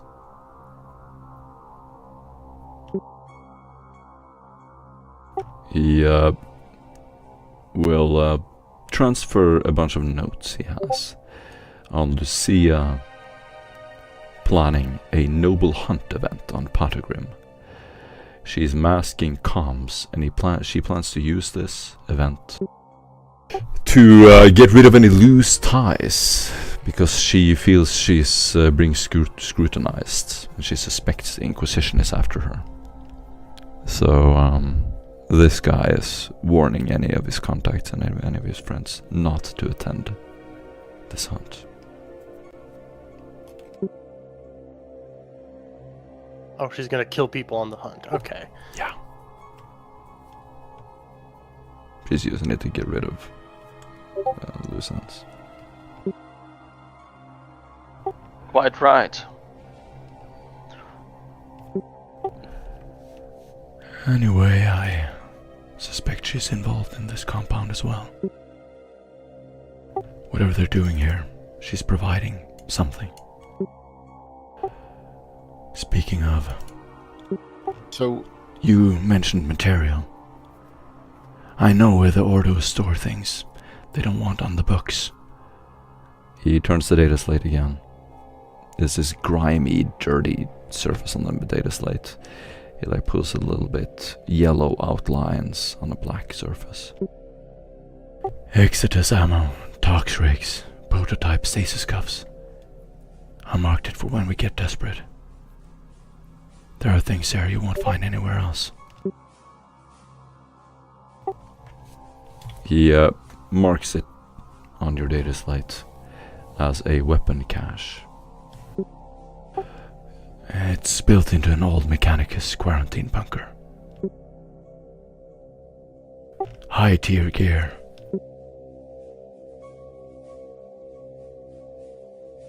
Should we choose to intervene at this meeting that I foretold with these culprits? Is there any assistance you can render? Roll an influence test.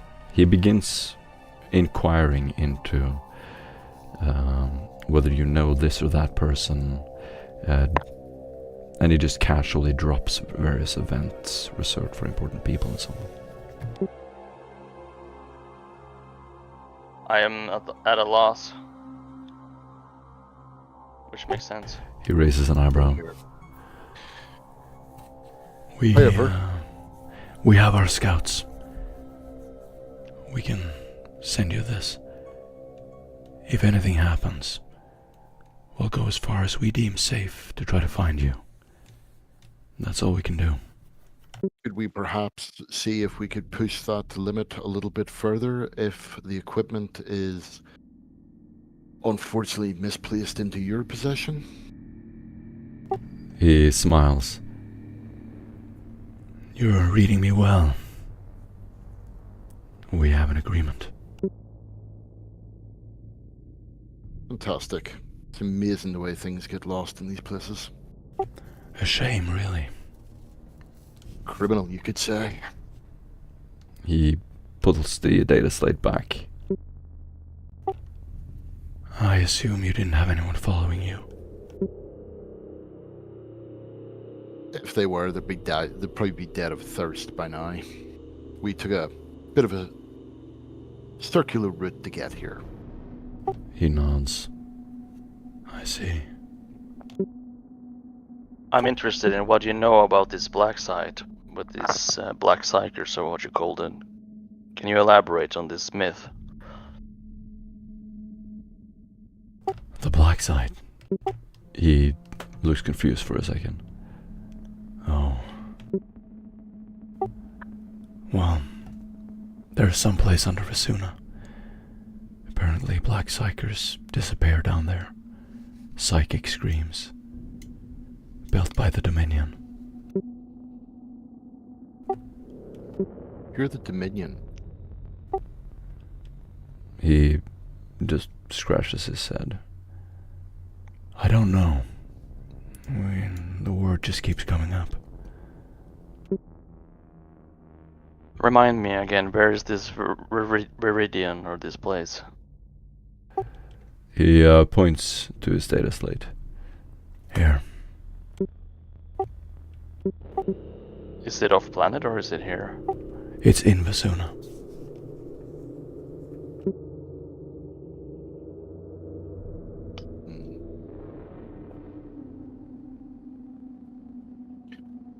Okay. Well. He looks up from his data slate. I also caught a glimpse of Palombrace there once. One of the counselors. One of the guards was carrying his emblem of his house. I don't know how he's involved, but I got a dump from the Solasorum relay net about 2 months ago. I thought it was budget crap, but there's a clearance overlay that shouldn't be there. They're moving assets. Very interesting.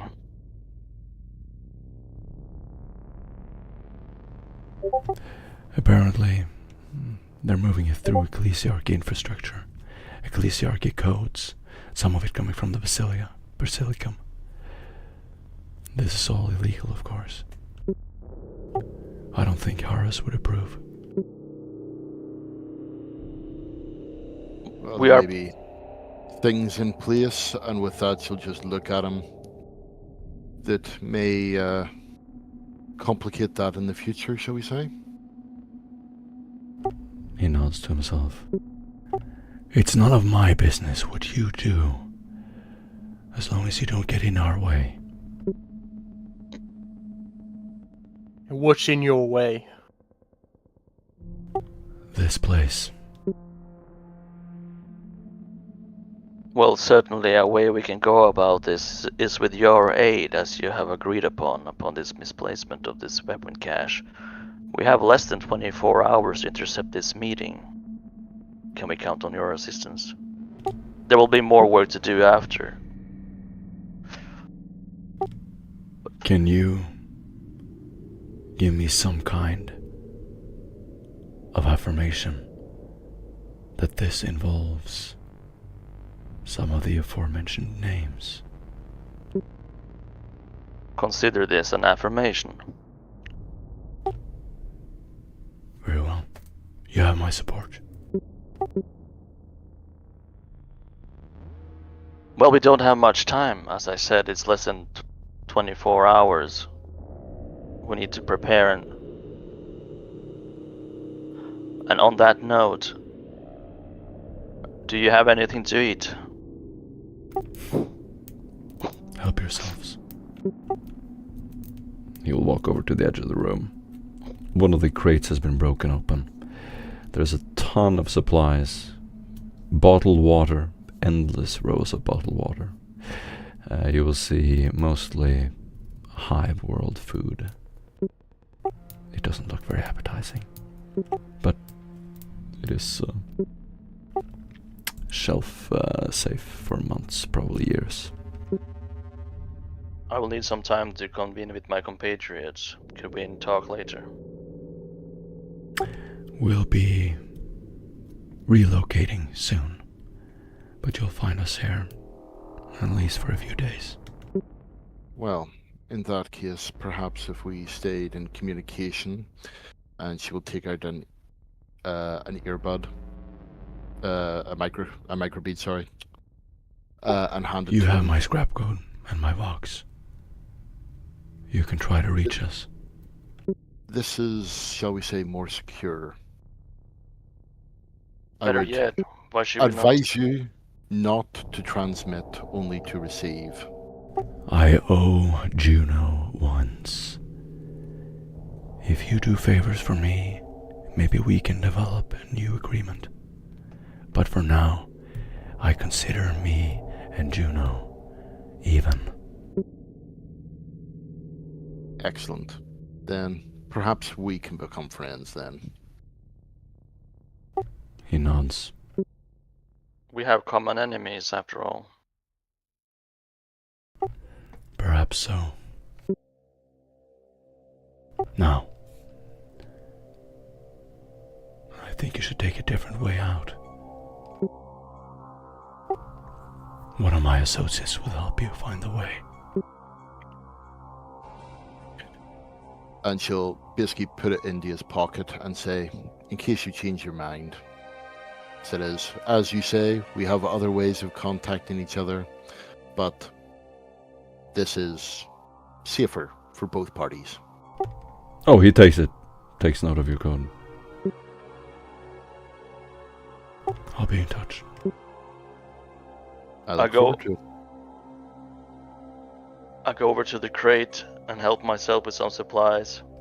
Yeah, there's just endless rows of water, bottled water, and these little square, rectangular pieces of dried meat, which you don't want to know what is in them.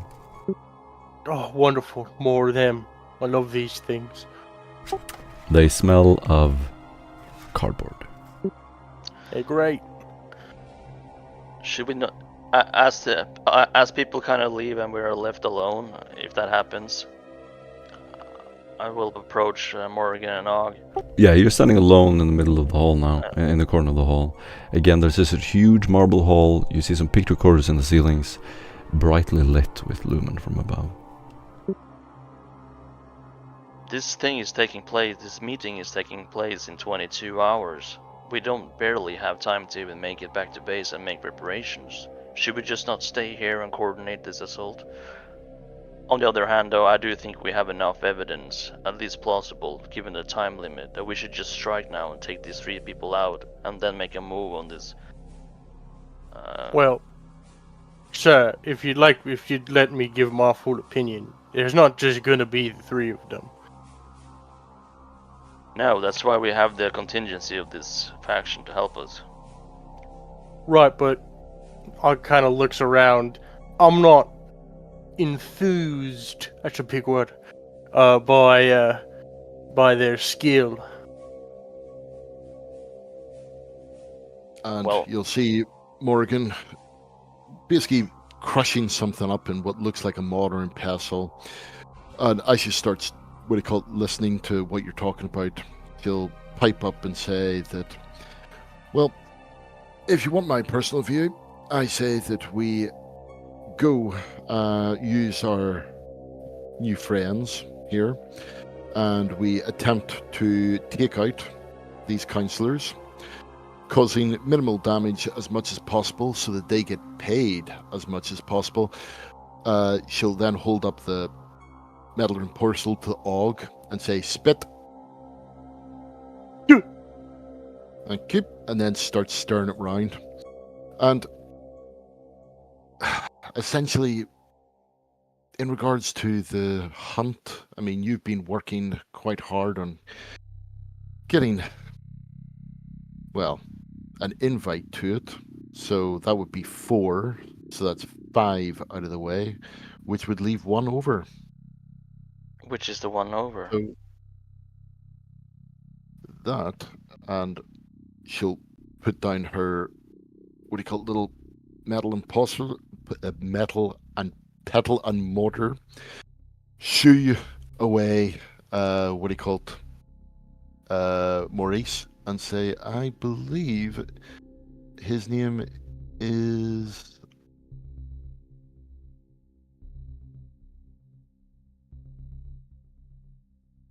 Dumas. Almost. Is that Oh what you yeah, said? he's the good guy, right? I believe so. Or the least suspicious. People. Yes, I would say probably the least suspicious. The night house. So, But you have enough on him to take him out as well, or? well, we kind of saved him from an assassination, so hopefully that'll give us a way in. And she's now pouring this into a sort of little bag, and we'll say, "Excuse me," and she'll just actually pull her coat over it, and all you hear is a sound. And she then throws the bag away, mops the side of her mouth, and says, "So, that's my idea.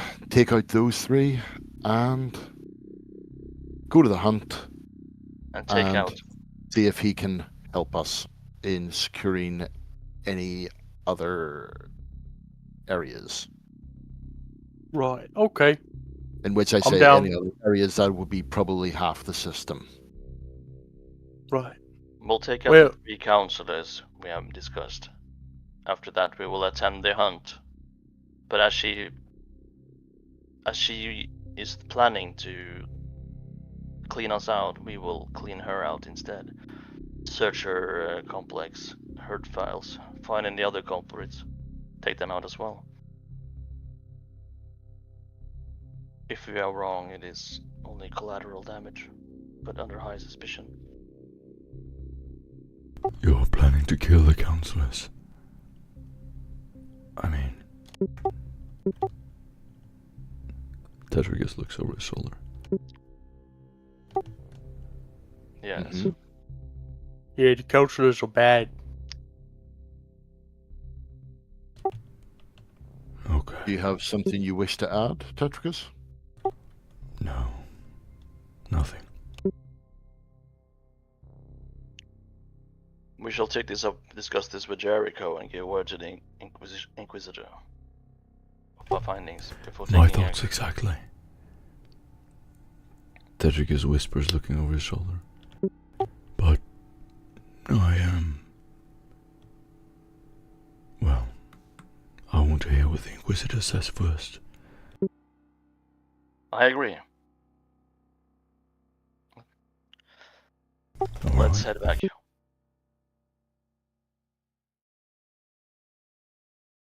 Let's head out. Alright. Yep, let's get the hell out of here. So you want to go back and see the Inquisitor? We are working under his mandate after all. It is Yeah, up he's to in him. charge. We got the information, let's go report in and see what he wants us to do.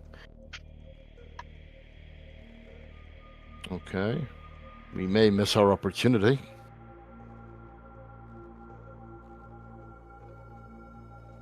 This action would be too large for us to conclude on our own without the Inquisitor's blessing.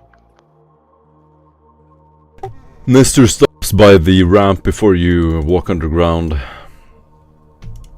Going back underground, or we gonna get lost again? He looks at you as you approach.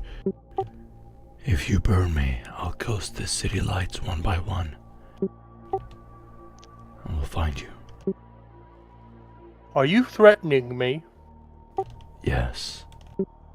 Alright. I'll like lean down. And if you burn us, I'm gonna make a mug out of your skull. And I'll do it nice and slow, where you're alive for the entire time. Is that understood? Little man? Come Now that on, we have Rogue. that measuring He's not worth the competence- trouble. Now that we have that Tetricus measuring- grabs you by the hand. Alright, that's true. We have no stake in this planet and the smaller things that are going on. We are here to sort out this deep corruption and cleanse this world and make it proper again. We will not burn you or betray our allies. Rather than you will find yourself in favor again, if any. I trust you. For now. I can assure you that if it comes down to us, as you say, burning you, you won't have to hunt us down to kill us.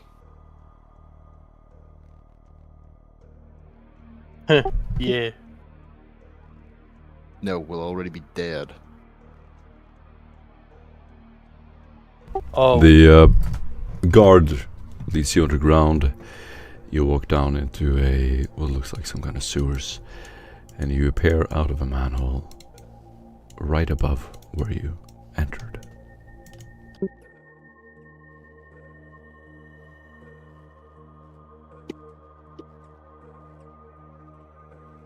Well, let's go back and see the Inquisitor then. And Morgan has... And you're now standing again, looking at this fort deep inside the Magnus district. You're behind Seredict's forge, right above where the counselors are supposed to meet. Or can we just radio it in and get the orders?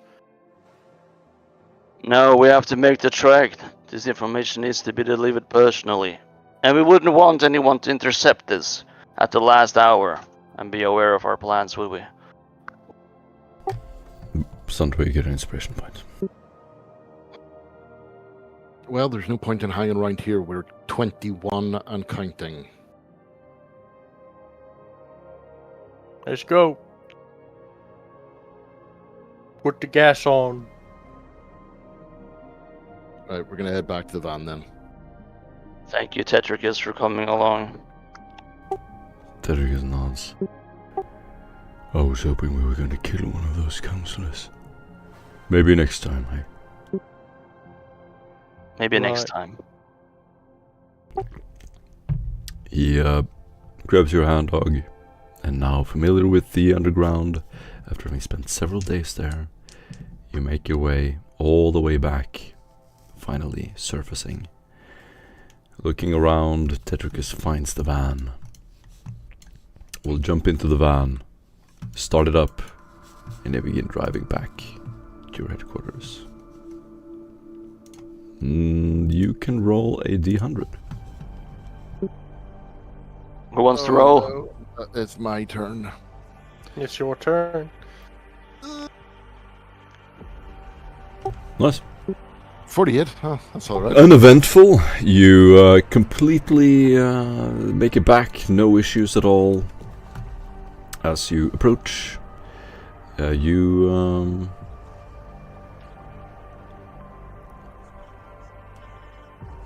will notice the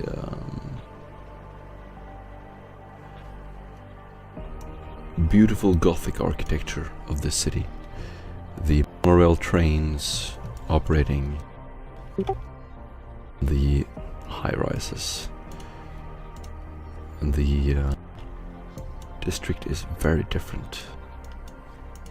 You sort of come alive again, watching regular people walk on the streets, driving up to the Grand Precinct.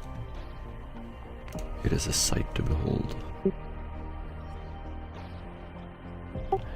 It is a massive precinct, visible from every entry point in the district. The series of elevated pyramid-like structures lead up to the spire at the top. Lumen elicit these soft, iridescent glows. Picture recorders on every street.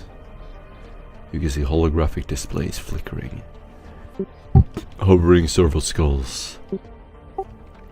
And of course, the crystalline statue of a Vigilite as you drive up to this massive precinct. The lights circle around in the sky, and a huge ramp will open for you. You drive down, enter into the main precinct, not reserved for the Inquisition. So here you'll see regular Vigilites going about their business, getting dressed, undressed, and stopping the van. Tetricus will get out. Ooh. Well, that wasn't as eventful as I'd hoped. But at least we're still alive. It was quite eventful, I would say. We got what we came for. Yeah, No, what he's saying it was boring. Yeah, not as much shooting as I'd hoped. Only a little bit. It didn't even hurt. Well, clean your guns, Tetricus, because there will be shooting before you can tell it. We have less of a day before we're going to encounter or confront these counselors. I'm sure there will be hell to pay. I'm sure you're right. He looks over his shoulder. Let's get out of here before that annoying vigilante arrives.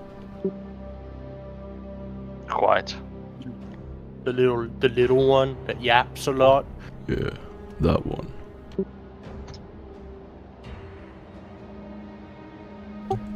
Tetricus rushes over to the elevator. Immediately starts hammering the button. Morgan, at this stage, will have been very quiet and basically hanging towards the back of the group, basically eyeing pretty much all three of them. Sandra is in a good mood. He is happy that that this went the way it went, and that he got some food in his belly. He seems assured again. As you take the elevator up, the last floor has a big window, and you look over this skyline overpass, multi-level pedestrian bridge with the urban oasis, beautiful trees and markets, everything highborn citizens gather to experience. There's a live performance down there now.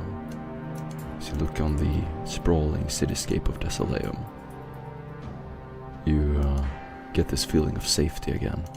The elevator opens, and you find yourselves in the Hall of the Inquisition.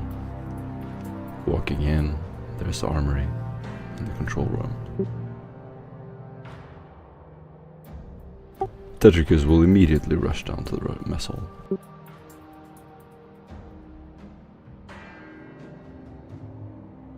I'm tempted to follow Tetricus, but are we doing anything else today? You gonna make the report? By the Emperor, we are doing much today. There will be no time for sleep. We are planning on You're the smart, brainy people. That's your job to do all the data work or whatever. No. Oh, as you may be aware, I've been recently transferred from archive duty and research to complement this expedition, and I do not have the full picture. I need your assistance to fill in the blanks. All right. To collaborate. You want to come to my room? I can show you my board of suspects. I look at Morgan in a kind of... Help me, Morgan. What? Is a board of suspects? What does it explain? We need to convince the Inquisitor about our discoverings. Why don't you go to convince him of nothing? We discovered shit, reported. That's your fucking job, isn't it? I need all of us present to go and see him. Or Jericho at the least. Alright, fine. Don't be sulky about it. I'll buy you extra lunch. I'm not sulking, I'm just taking so long. Let's just tell him what we found out. Do your little typey thing on your data pad or whatever. Great. I'm glad you're coming with me. Alright. Morgan, are you ready to present this? Yes, I've been ready to present this since we actually got here. Good. What is there to say? We want to kill 3 of the councillors. End of. No, you must explain why. What we have discovered. The logics behind our actions. Yeah, he already knows the information we had. We already figured it out. I already gave him my report. This is just more fuel to the fire. Just proves more that we should kill him. I've been in pro-killing for the entire time. I'm pretty sure the Inquisitor knows that. If we are completely honest, we only have one clue. That is some kind of Xeno artifact on one of these counselors. Going on that, we have already deemed him as a heretic. And we have gone... And if Thought the Second's there, we know he's consorting with demons and Xenos and mind control and psychic killings. So he's a heretic as well. Kill him. And we have gone on circumstantial evidence at best to collaborate him with 2 other counselors because they are meeting in secret without uncovering what they are doing. And we don't need a reason to kill him. If they're meeting if 2 of them are heretics and the other one's meeting with them, that means he's a heretic too. And if he's not, oh well. I'm not proud to say it, but what we have is circumstantial and suspicions at best. There's no smoking glass pistol or anything like that. We only have, but with great probability, I must say. But we don't need proof to kill him, though. No, we don't. That's the one thing I learned when I was told about what I was going to be doing here, is we don't need proof. And we got proof, so let's fucking do it. We just gotta tell him that we're gonna kill him. Alright, I'm glad. Chance to say no, don't kill him if it's not contrary to his plan. At this point, Morgan will absolutely lose her temper, pick up the closest thing to her, throw it across the room, and say, "We have 3 of them coming to a meeting within a couple of hours. There is Xenos loose on this planet. They know about it. Everyone knows about it. What more do you need?" Your conviction has persuaded me, Morgan. Now, please, let's go to the Inquisitor and discuss future action. Alright, we're following you, man. Alright, follow me then. We make way to the Inquisitor if he's here at the planet. You make your way over to the control room. You will immediately spot Kane by the entrance. He raises an eyebrow and turns around. Immediately, Hector comes running up behind you. They all just stop for a moment, kind of, since you all ran into each other. Hector just runs up behind you. "You idiots didn't die! Impressive! You even brought intel this time!" He points to your data slate. As he does, he stops by the entrance. Looking over your shoulder, he spots the Inquisitor. "Excuse me, sir. Perhaps you would like to be left alone?"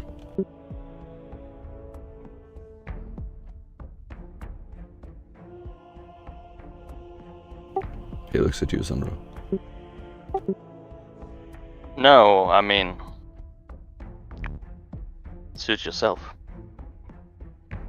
He nods. The Inquisitor slowly gets up in his power armor. You can see him towering over you.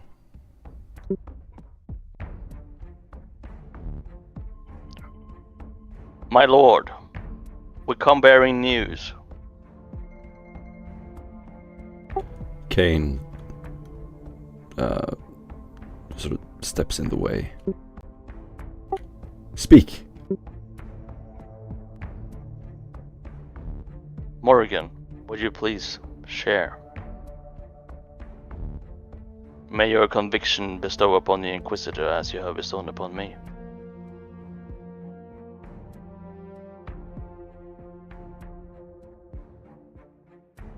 Sorry, excuse me. Sandro has decided that it's best to report to the Inquisitor that we have the locations of 3 of the councillors, which we shall currently be meeting in the next few hours. They are heretics. They are in collusion with Xenos. We have a fourth, which is dealing in Xenos tech. We have A a hidden fifth chamber. that is dealing with what could potentially be a Necron a Necron tomb under the Basilica. But instead, we're here speaking about it instead of doing something about it. Does that about cover it?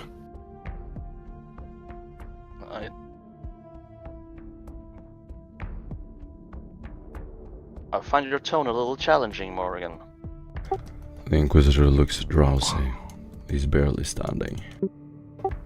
3 sitting regents. A hidden chamber. If this is real, then it is treason.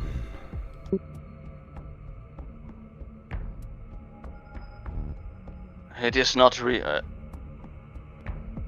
Does he mean Morgan's behavior, or is he talking about the counselors He's beforehand? pointing to the 3 counselors.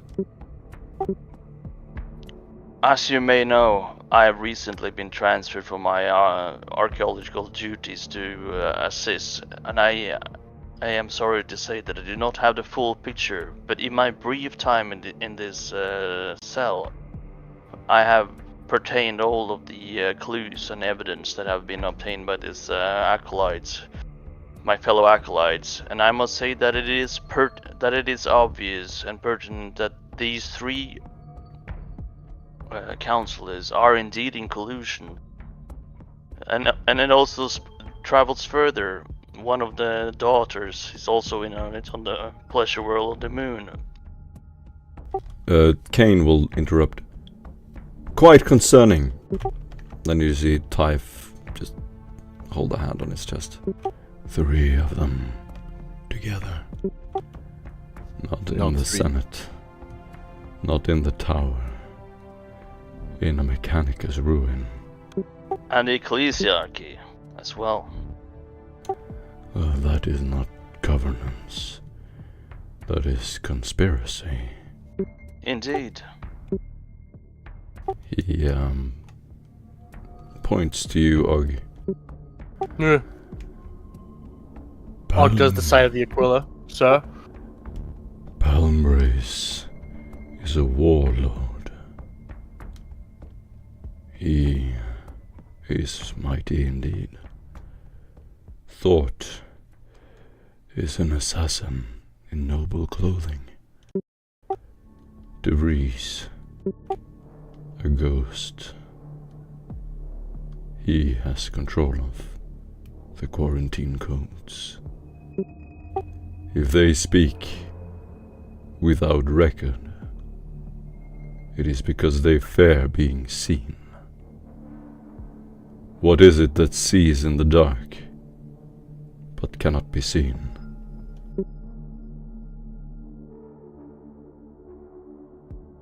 Oh, demons, sir.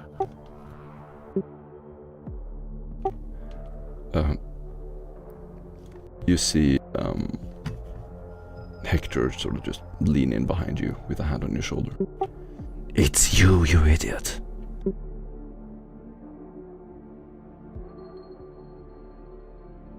Oh, yes, sir. I'll take them out for you, sir, if you need me to, sir. The Inquisitor leans forward a little bit. You can hear his power armor make a screeching sound to support him. This is our chance.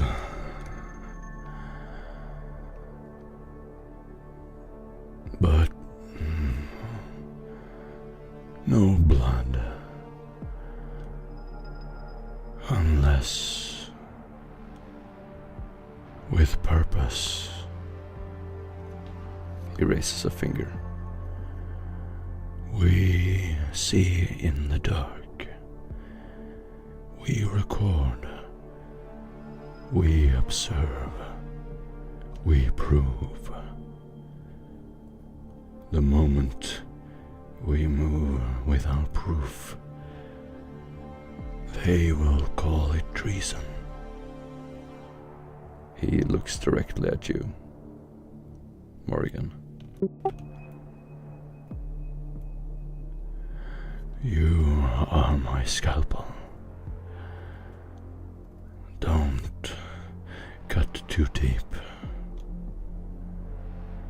This is important.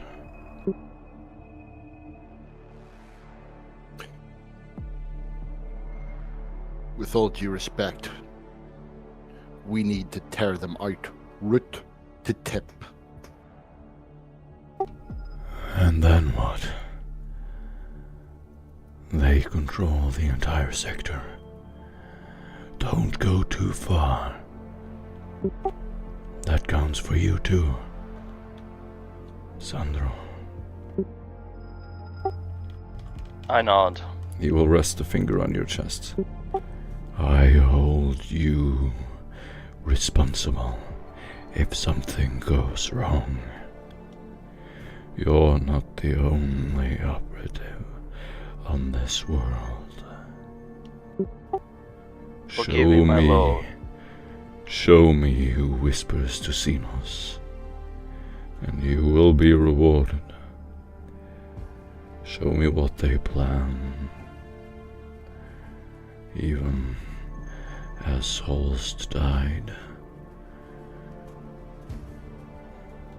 there is more to uncover. That is why you are here.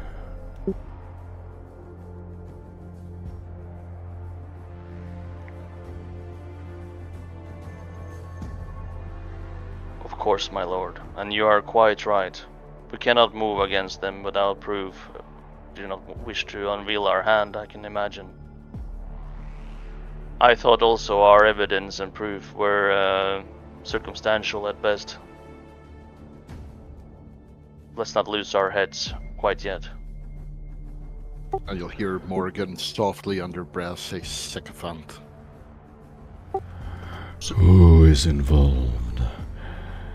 And what is your operation? There are yet venues to investigate.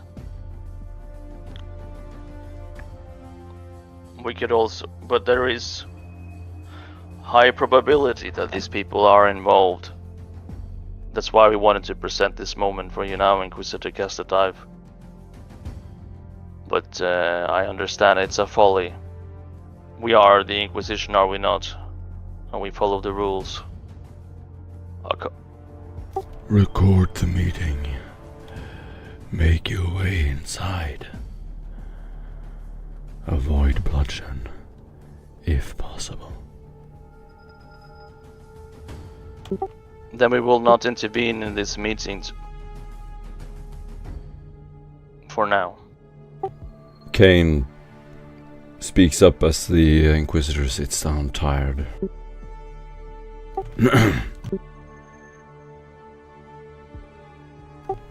He sort of steps into in his place. Well, is that it? Well, it was pertinent. We did have this meeting that we could intercede with three, although very circumstantial, but highly likable culprits. The pillars We reflected thought the it'd mental be, state would of be their pertinent servants, to and as bring the it up. minds of the circle degenerated There and is other descended avenues farther of into dementia, the pillars investigation crumbled. further. To restore them, But due to each the member time of the circle essence, had to die, and the artifact that served as we, their link to the pillar had to be returned. thought it worthy Only- the Inquisitor's time. With his blind act. But yeah, it's If it. I could say something, Arch Confessor, sir.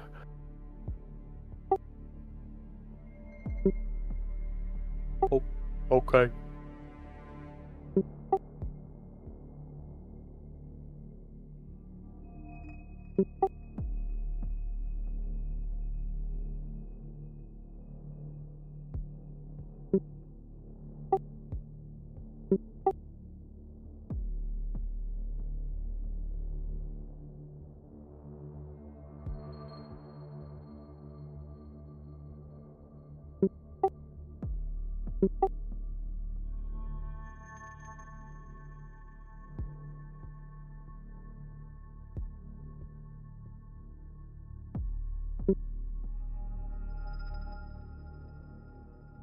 There is this event, the hunt.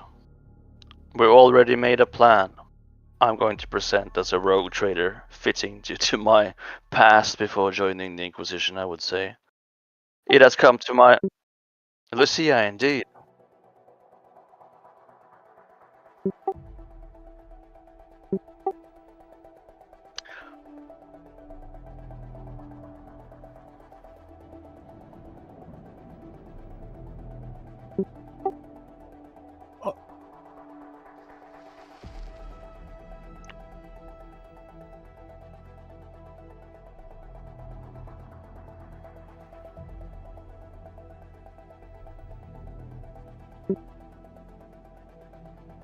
Yes.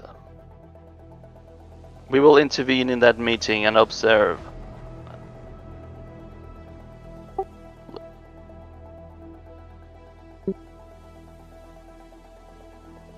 The permission to speak freely, sir?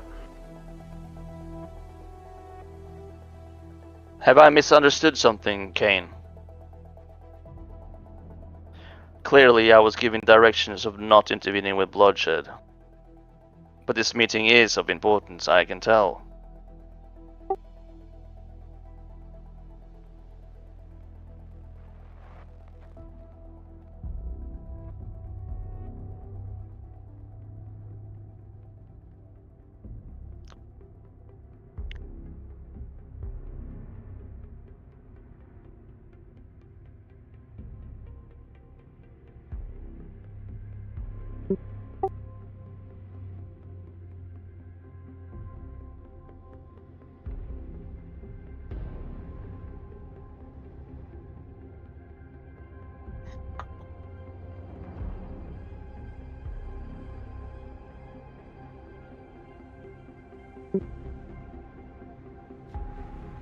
By the will of the Emperor, that shall be. But I must say though, I do not agree with Evrees being a pawn. I suspect her having a bigger part in this. Something of a noble's hunch.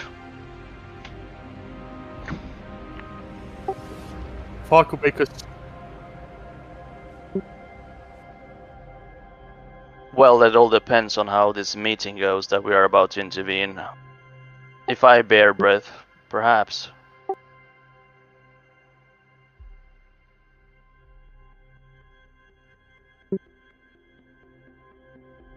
Well, it will all come to be. For now, she will. But perhaps, after learning some more, I can come more prepared.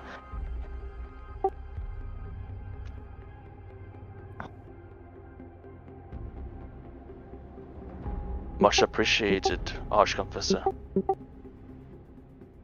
Could I make a suggestion, sirs?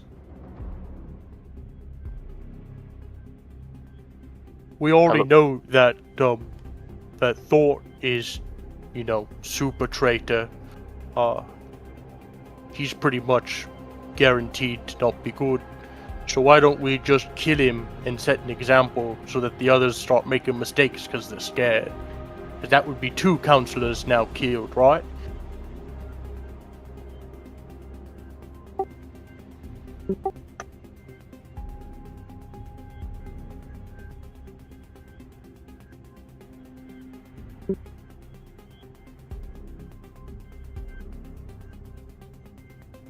Alright.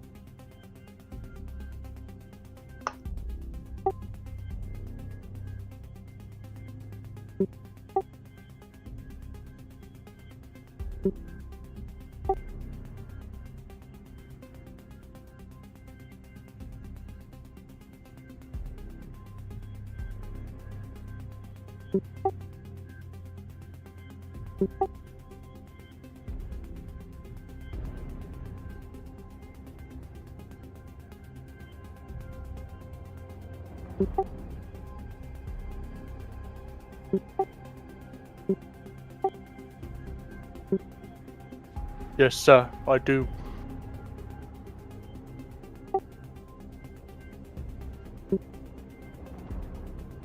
Well, I don't know if I can fully explain all of my reasoning, sir. It's just been rolling around in my head for a long time. We know he's the one that's making all those secret little assassins that flip around all the time and act like the Xenos. We found a book that he hid within the basilica that he's sent with an assassin, saying he's how to mind control people with demons and Xenos artifacts and shit like that. So I figured, since that all ties back to him, that's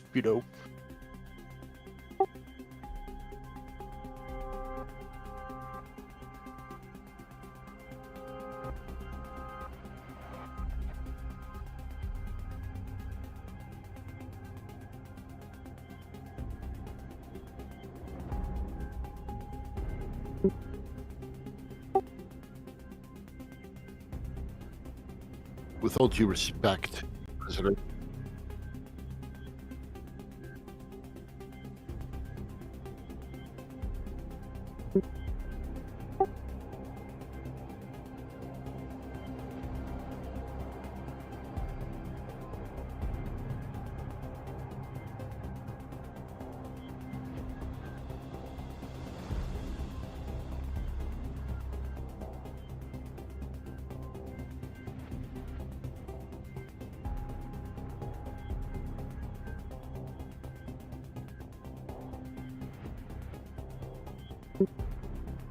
At this, Morgan will take half a step forward and pull out the book Og was talking about.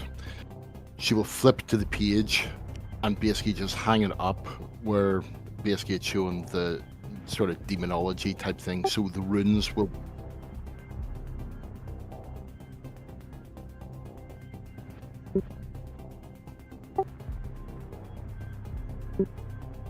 So, we all know what this is, correct?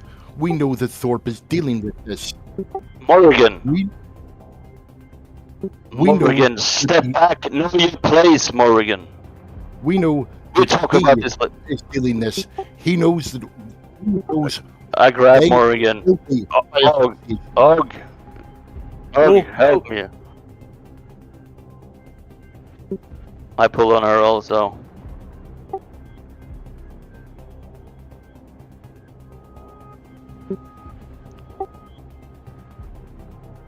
Given some time, she will recover, I say as I take her out.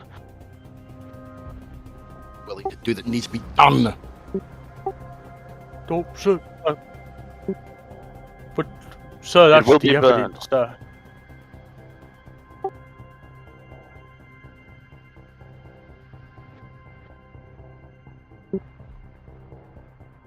I can burn it, sir.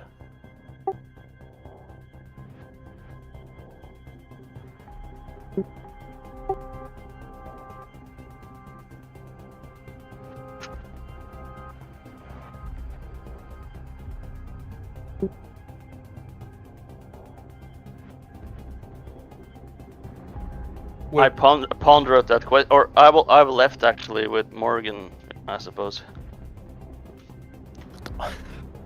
Well, sir, since we're not going to do extreme violence, I figured we'd need a tech priest or something to get in the camera network, sir.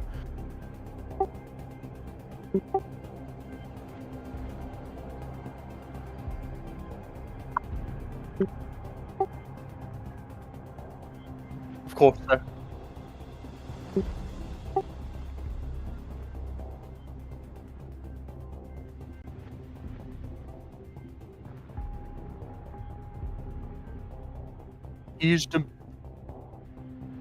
He's Dominion?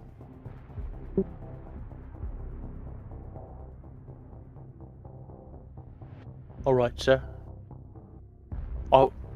If I could...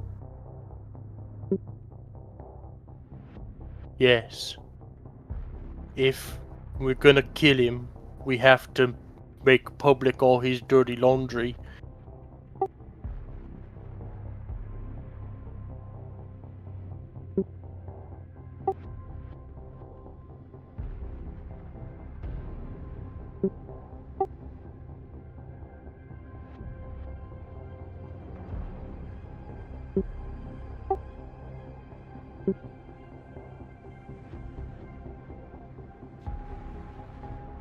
So he said about the tech priest that was helping us. Sorry, I need to know this before making a comment in character. The guy who helped us, the Inquisitor, was him. Yes.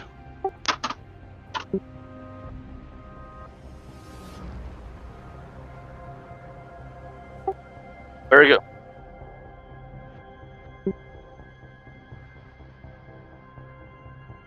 Given the time,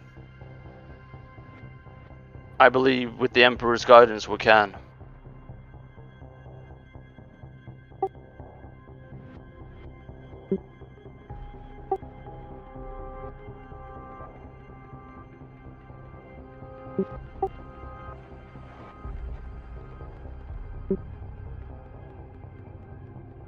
You said something about a dynasty, sir. It needs to be done.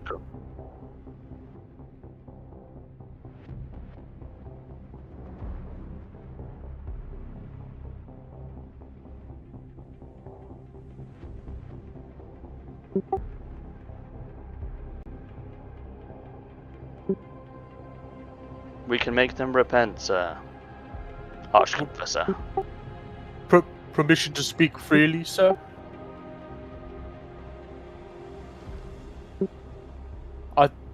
I don't really think him confessing to anything or repenting for anything is that important.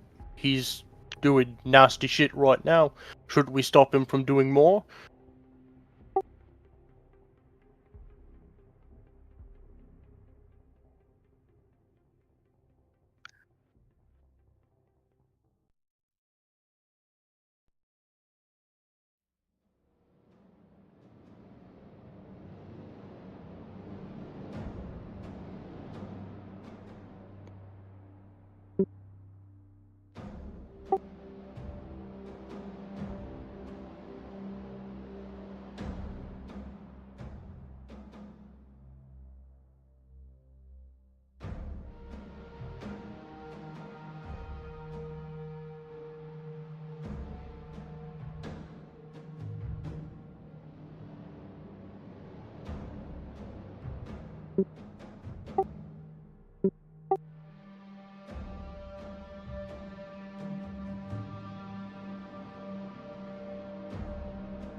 A solemn moment of redemption. Perchance.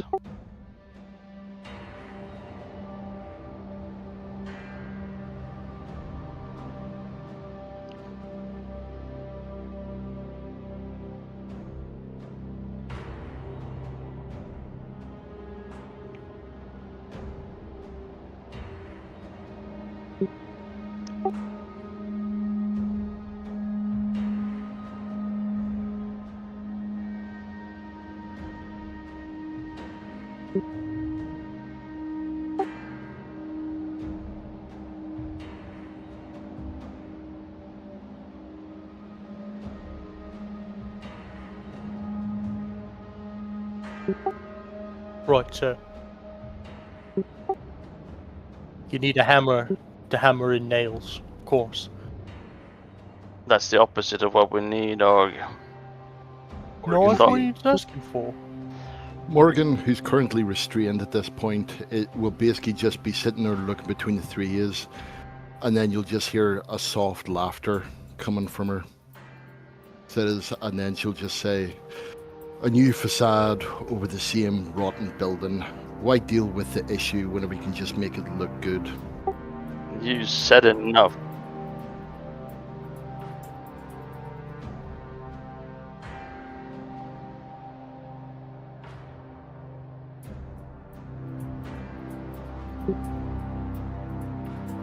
And with honor.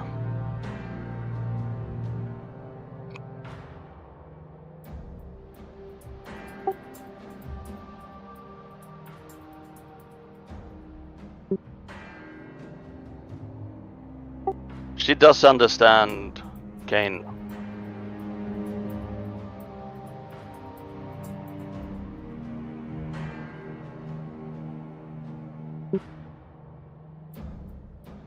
It won't be the first time.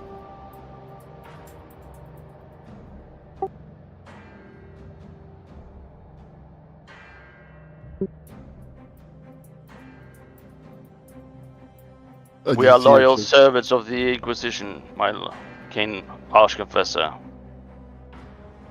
Morgan has had a rough day. And what it seems so obvious and plain to all of us, she does not grasp the bigger picture. She is merely frustrated. She will grow to know. But I understand the grander vision.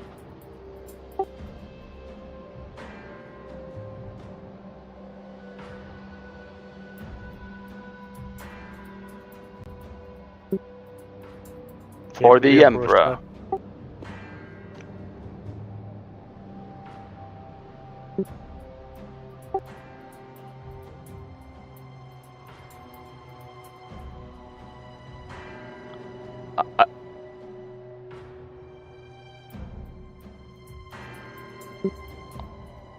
I thank you for the time. We are your humble servants.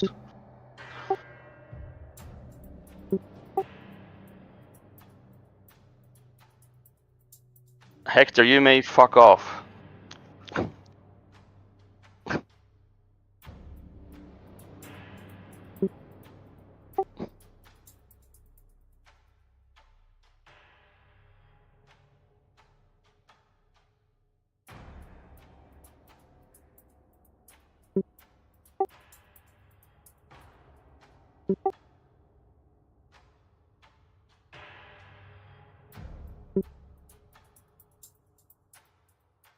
You will be concerned about your fucking clothing. I like to see you on the field. Next time I'm going to get a personal requisition for you to come along, Hector, see how you please trotting around in these trenches. I'm sure. Now give me the keys and let's uncuff her.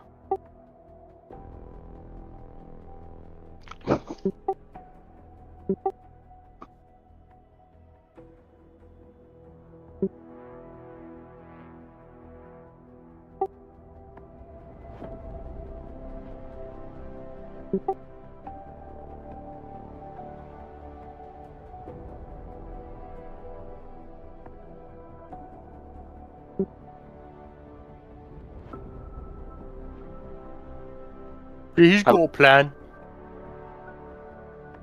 It's a good one. I look at Og and laugh. Yes, I am sure I will have a plan. Sometimes you don't really know before you know. I still have a couple of hours, and let me have a goddamn amasec and something else than these fucking rations. Have a quiet meal. Think a little bit. I'm sure you, Hector, if you could uncuff Morgan despite her obscene disrespect for the Inquisitor, she should not be treated this way. At least not now.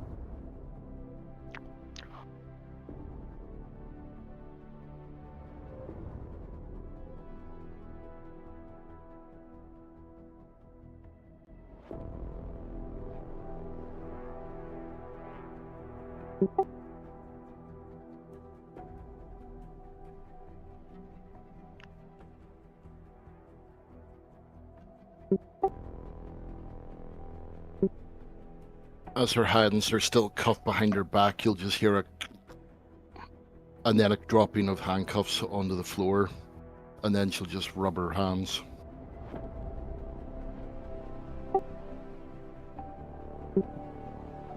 I'm sorry, I don't partake. Oh, come on, Morgan. Or, actually, I don't know how you react to these things. I'm sorry for how I acted in there. It was for your best interest.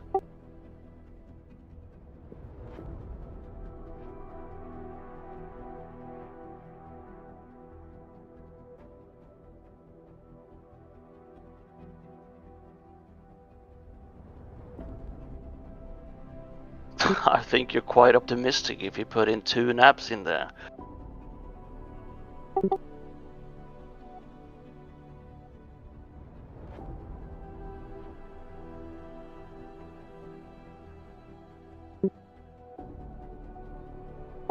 But it's time for some music.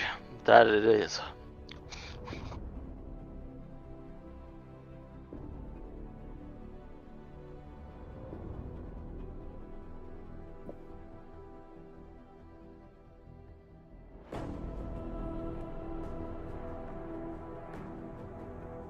Last little bit in character for me will be Morgan will look at Salandro and say, I meant every word that I said in there. Yous are children playing at things you don't understand. I kind of look at Morgan in a way that I feel like the adult and she's the children that don't understand. But I feel her passion and relate to it. Maybe so, Morgan. Maybe so. But,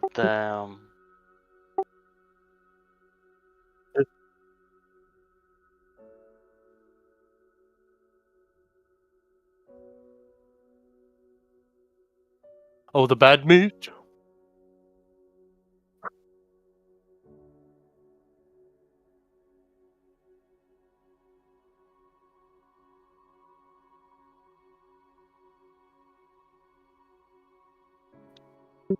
are you telling me you ate the Ogrin in person?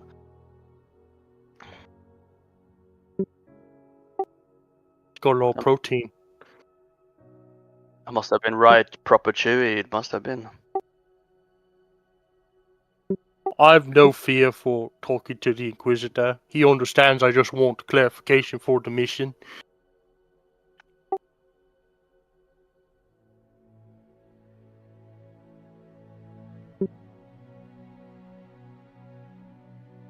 Right, Hector, of course. I need more time. For what?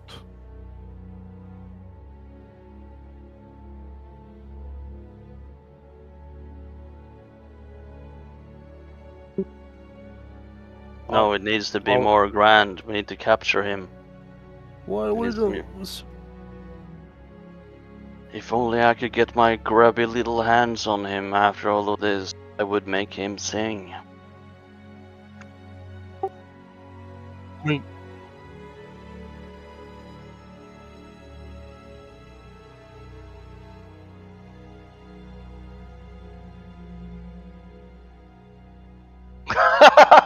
No, that's not a job for an acolyte. No. Oh, Hector, you're misunderstood. You're the legate. You must deal with this mess, not us.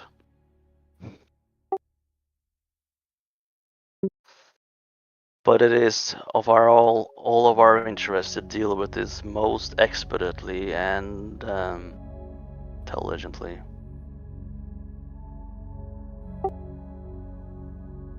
Yeah. I don't clean, sir.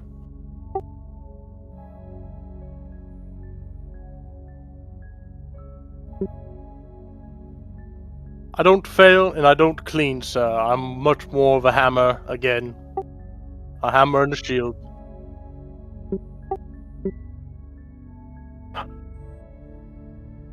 Well, I don't like the tone you're saying with me, sir, but I will let you continue to do so. Remind me, Hector, what do you really do around here again?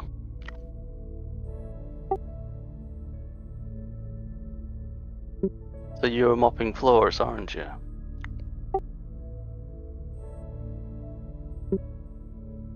Ambitious. Listen, if my years of service have taught me anything, it's that you're always gonna need a guide. It's not my fault that some people order me to do stupid things.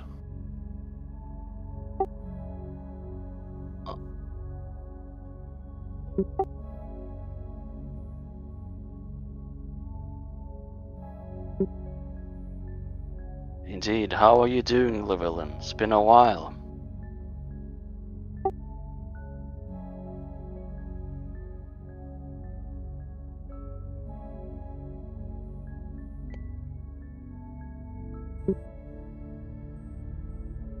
You seem to have recovered well from the wounds you had last time I saw you.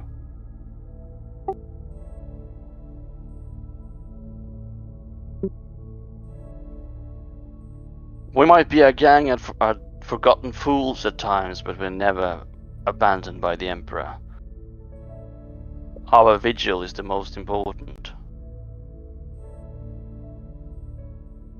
We do face these people that are gathering in the dark. Cowards indeed. But we're not.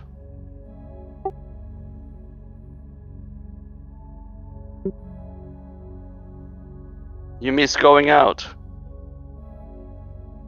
You want to partake in our next rendezvous or excursion?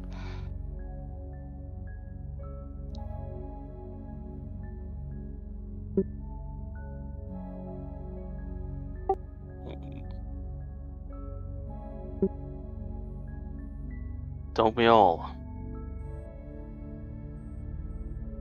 And I say that as a joy, as a part of service.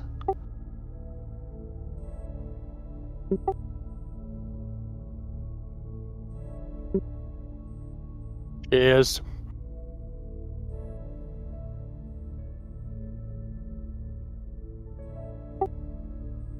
I wish to have some time with Morrigan and Og.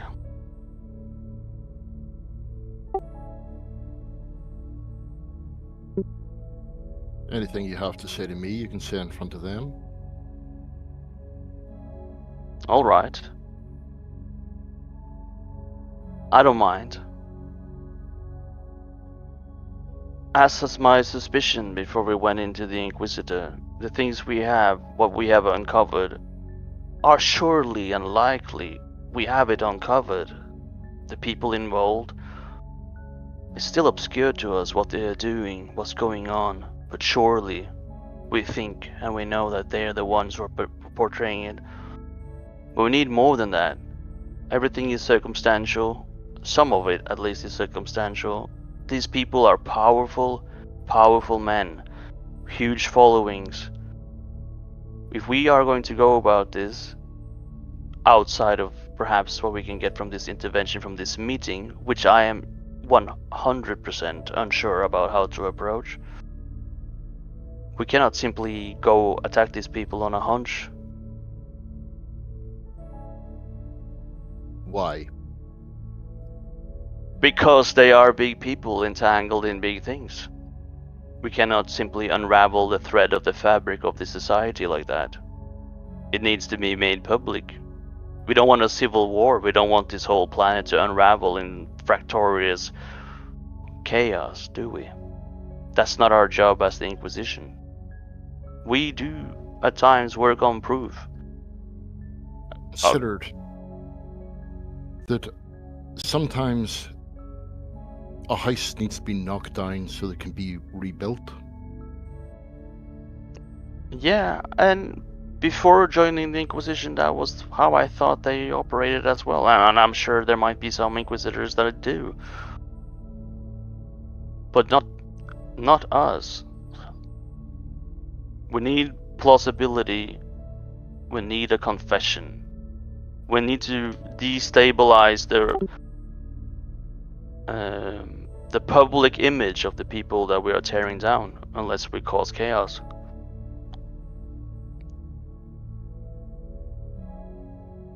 It's simply not that easy.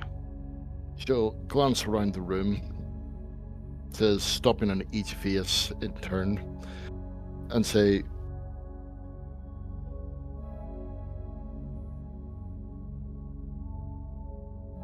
proof. We need to stabilize. We need to... all these meaningless words.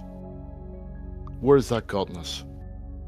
Over the entire span, where has that gotten us?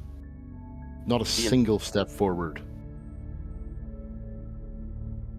The entire Imperium is built upon this. Entanglement upon entanglement. Things needs to be done right, or you risk unraveling the fabric. And what is Entropy. unraveling the fabric? Entropy, chaos, destabilizing the very Imperium that we are here to protect. I don't like it. Organized instability is not destabilization. It is a wake-up call to a wider organism to force them to act. Tell that to Thorn millions of billions of followers. It needs to be done in a certain way. I see it. It makes sense to me.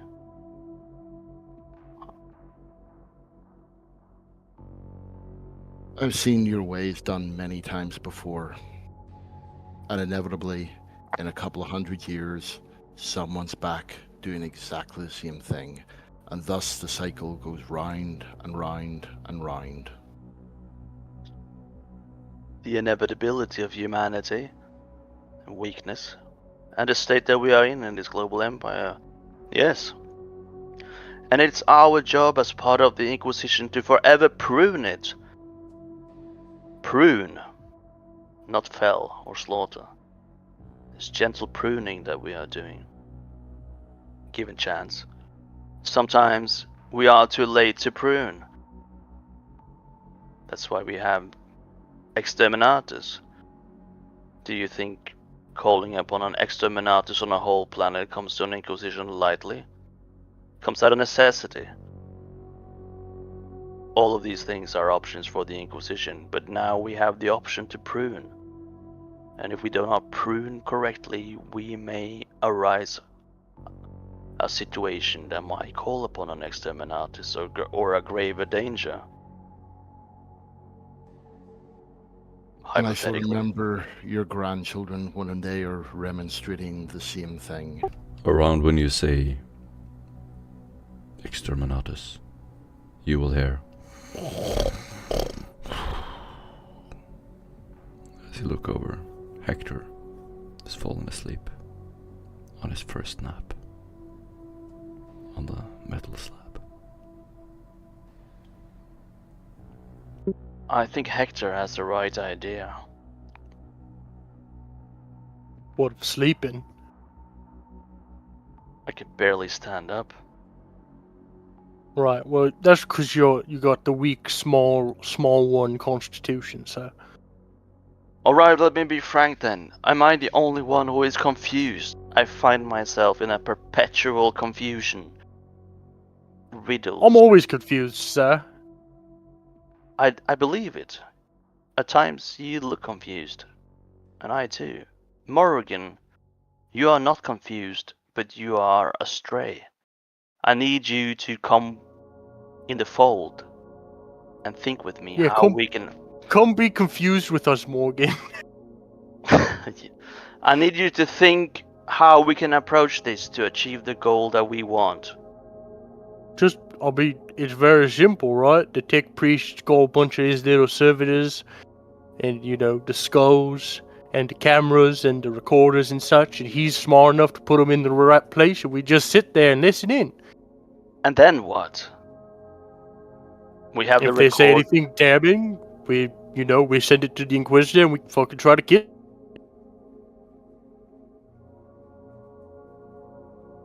That's what the whole conversation was just about, wasn't it? Don't we already have enough on Thorn? Given that we will arrest him enough to... I'm pretty sure the thing that they just said was that there needs to be a recording of him saying, "Oh, I'm all, heretical and shit," or he needs to confess, confession, yeah. That's the whole point. So once we have that, we can kill him. We send that out. All of his many, so he doesn't become a martyr. I suppose. We don't need him to say anything. Well, we do, because that's what the Archconfessor just told us to do. And we gotta follow his orders.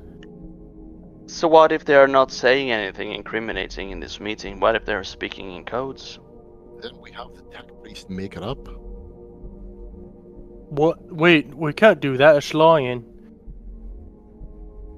Right. It's the way that you want to go. If you want to ask permission instead of asking for forgiveness, then we basically, if necessary, make it up. Ask the tech priest to use their voice imprints. I'll tell you the endgame scenario. I want Thorn under my slab for interrogation, with allegations so crystal clear that there's no way to wean and whine about it. When Thorn is in my possession with clear evidence of heresy and all that, I will make him sing. Fine, and what do you want him? What do you want to believe? Sorry, what do you want him to believe that he's done? What has he done? What do we have on him? I can make him believe, given enough time, anything. Well, that's a start. But what do we have on him? He's the fucking assassin man. He's the guy in charge of all the assassins that are... He's looking for something.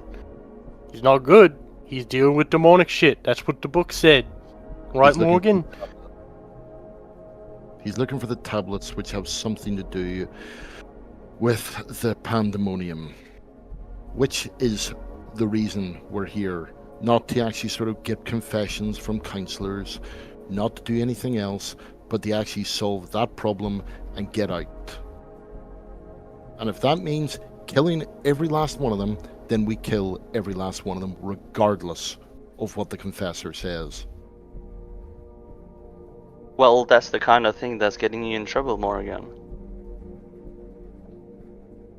I hate the fuck for the Emperor that I was given the responsibility of the three of you, or the two of us. We must do this by the book, and you guys must help me to do this by the book. Alright, I mean, just give us a plan, man. I'm more than happy to follow orders if I'm given fucking orders. Give me orders. That's what I've been saying. That's what I've been saying the entire time. If I'm left up to my own, I just want to fucking kill Thorpe because it's easiest.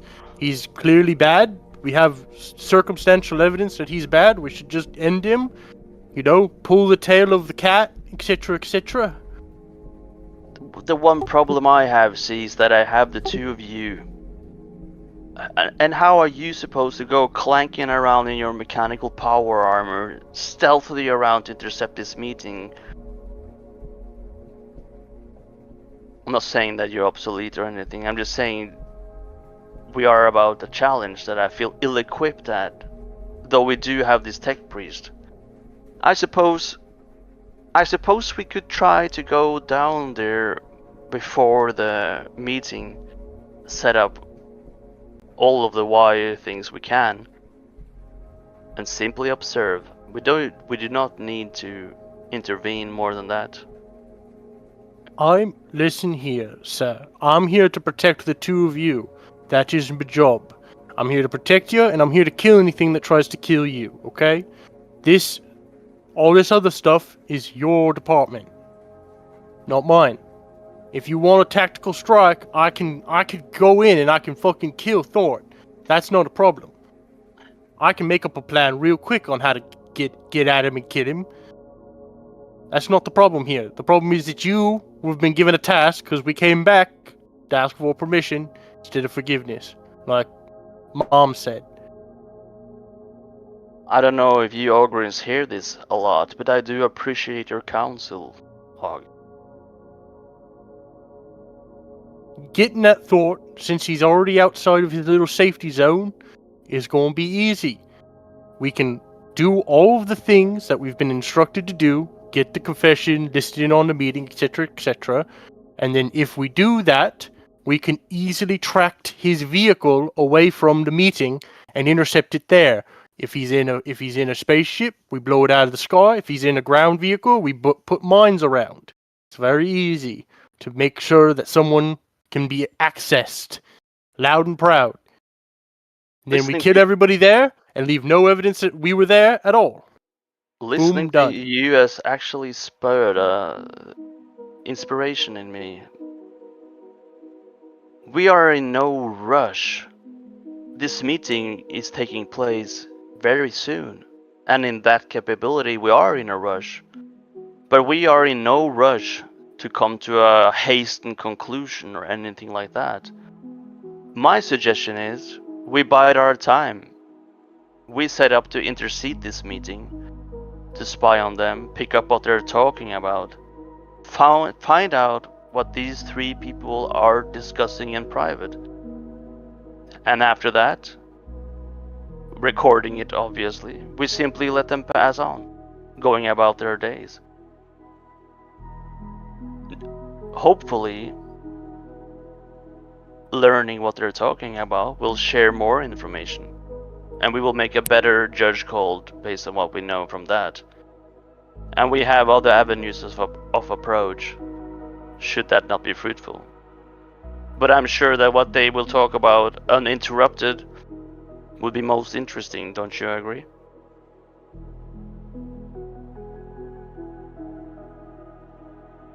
Yeah, I guess so. Morgan? You'll actually see Morgan's eyes roll back in her head at this moment in time, and her lips are, if they weren't sewn shut, would be moving. I see you quaff at this idea, but there is merit to it. We can always go arrest them all with this audio recordings and videos or whatnot of this meeting afterwards. At the same time, if you will. It is the perfect approach to this. I'm actually quite happy about it. This is what we are doing. We are eavesdropping and intercepting this meeting. We are not engaging with them. Hopefully, we will not be detected. Yes. I like the idea more and more. Well, I'm happy that Llewellyn taking a liking to you, obviously, sort of shifts a little bit closer, still resting her hands on the table. I like it too. As you look at her, she just nods and closes her eyes, looks down.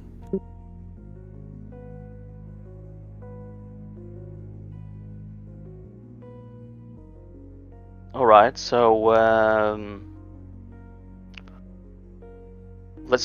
we need to discuss with Samakri and explain the details. Given much chance, we do not have to do much, just oversee the operation and make sure that if everything goes awry, we are there to intercede. Well, this is perfect. I'm quite happy. of course you are. Be happy too. This will be the better for the Emperor, for the Empire, for all of us. How could we know what they talk about within themselves in secret if we were to bull rush their event, attack them and engage them? We would only know a glimpse of what we can uncover, knowing where they are meeting, listening to them, watching them, monitoring them as they are speaking in what they believe in their privacy, in their deep heretic hearts. They will spill the secrets to one another, and we will be there to listen.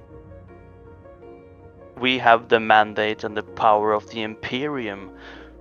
We do not need to seize them at this very moment. What we need to learn is what they are up to. I feel foolish for not thinking about this earlier. Why are we so rushed? This is perfect. If you were to course, actually look over at Morgan at this stage, you'll just see her with a look of pity on her face. Sandro is like swept up in his grandeur of thinking of this idea. He's loving it. I gets bored. All right, well, you want to stop talking and go enact a plan then, sir? Well, do you guys agree on the idea? My Still- opinion doesn't matter, sir. I've literally just fucking told you that.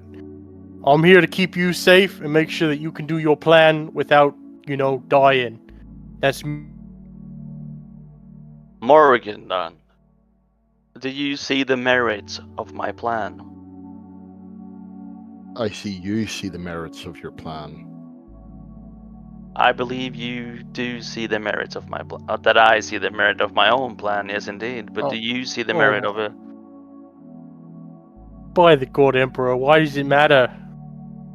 It matters because even if we agree upon my plan, that plan still needs execution. And there are But what- many, many parameters that can go wrong. And we need to approach this plan as a team, and I need both of your input to how this plan, should you agree upon it, should be executed. Given still some Macri and all of what he can help, how do we best go about it? I would leave the infiltrating a system to bug it for information to the guy who's gonna fucking do that job. And that's the tech priest, that's not my department, sir. What's plan B? Kill him. So this... Right. See, that's an input. You just told me plan B is kill him. I didn't have a plan B before I asked you, Jorgen, did I? It's my plan B for everything, sir. Yeah, it's a good plan B. They can't report you if they're dead. I think Morgan would like plan B very much. I think that you desperately want us to say that this is the best plan we've ever heard. How ever did you come up with it, my lord? I do not think that I need your guys' affirmation. What? Well, I've had too much Amasek. You must forgive me. Already think we should just go talk to the tech priest. He'll know how to do all the sneaky stuff that you want him to do, so we don't get caught, so I don't need to be in charge. And with that, Alright. we can round off the game, as you all either go to rest, go to plan the rest of the operation. Everybody gets 400 XP. Well played. Let's go. Hell yeah. I like 400 Hell yeah. XP.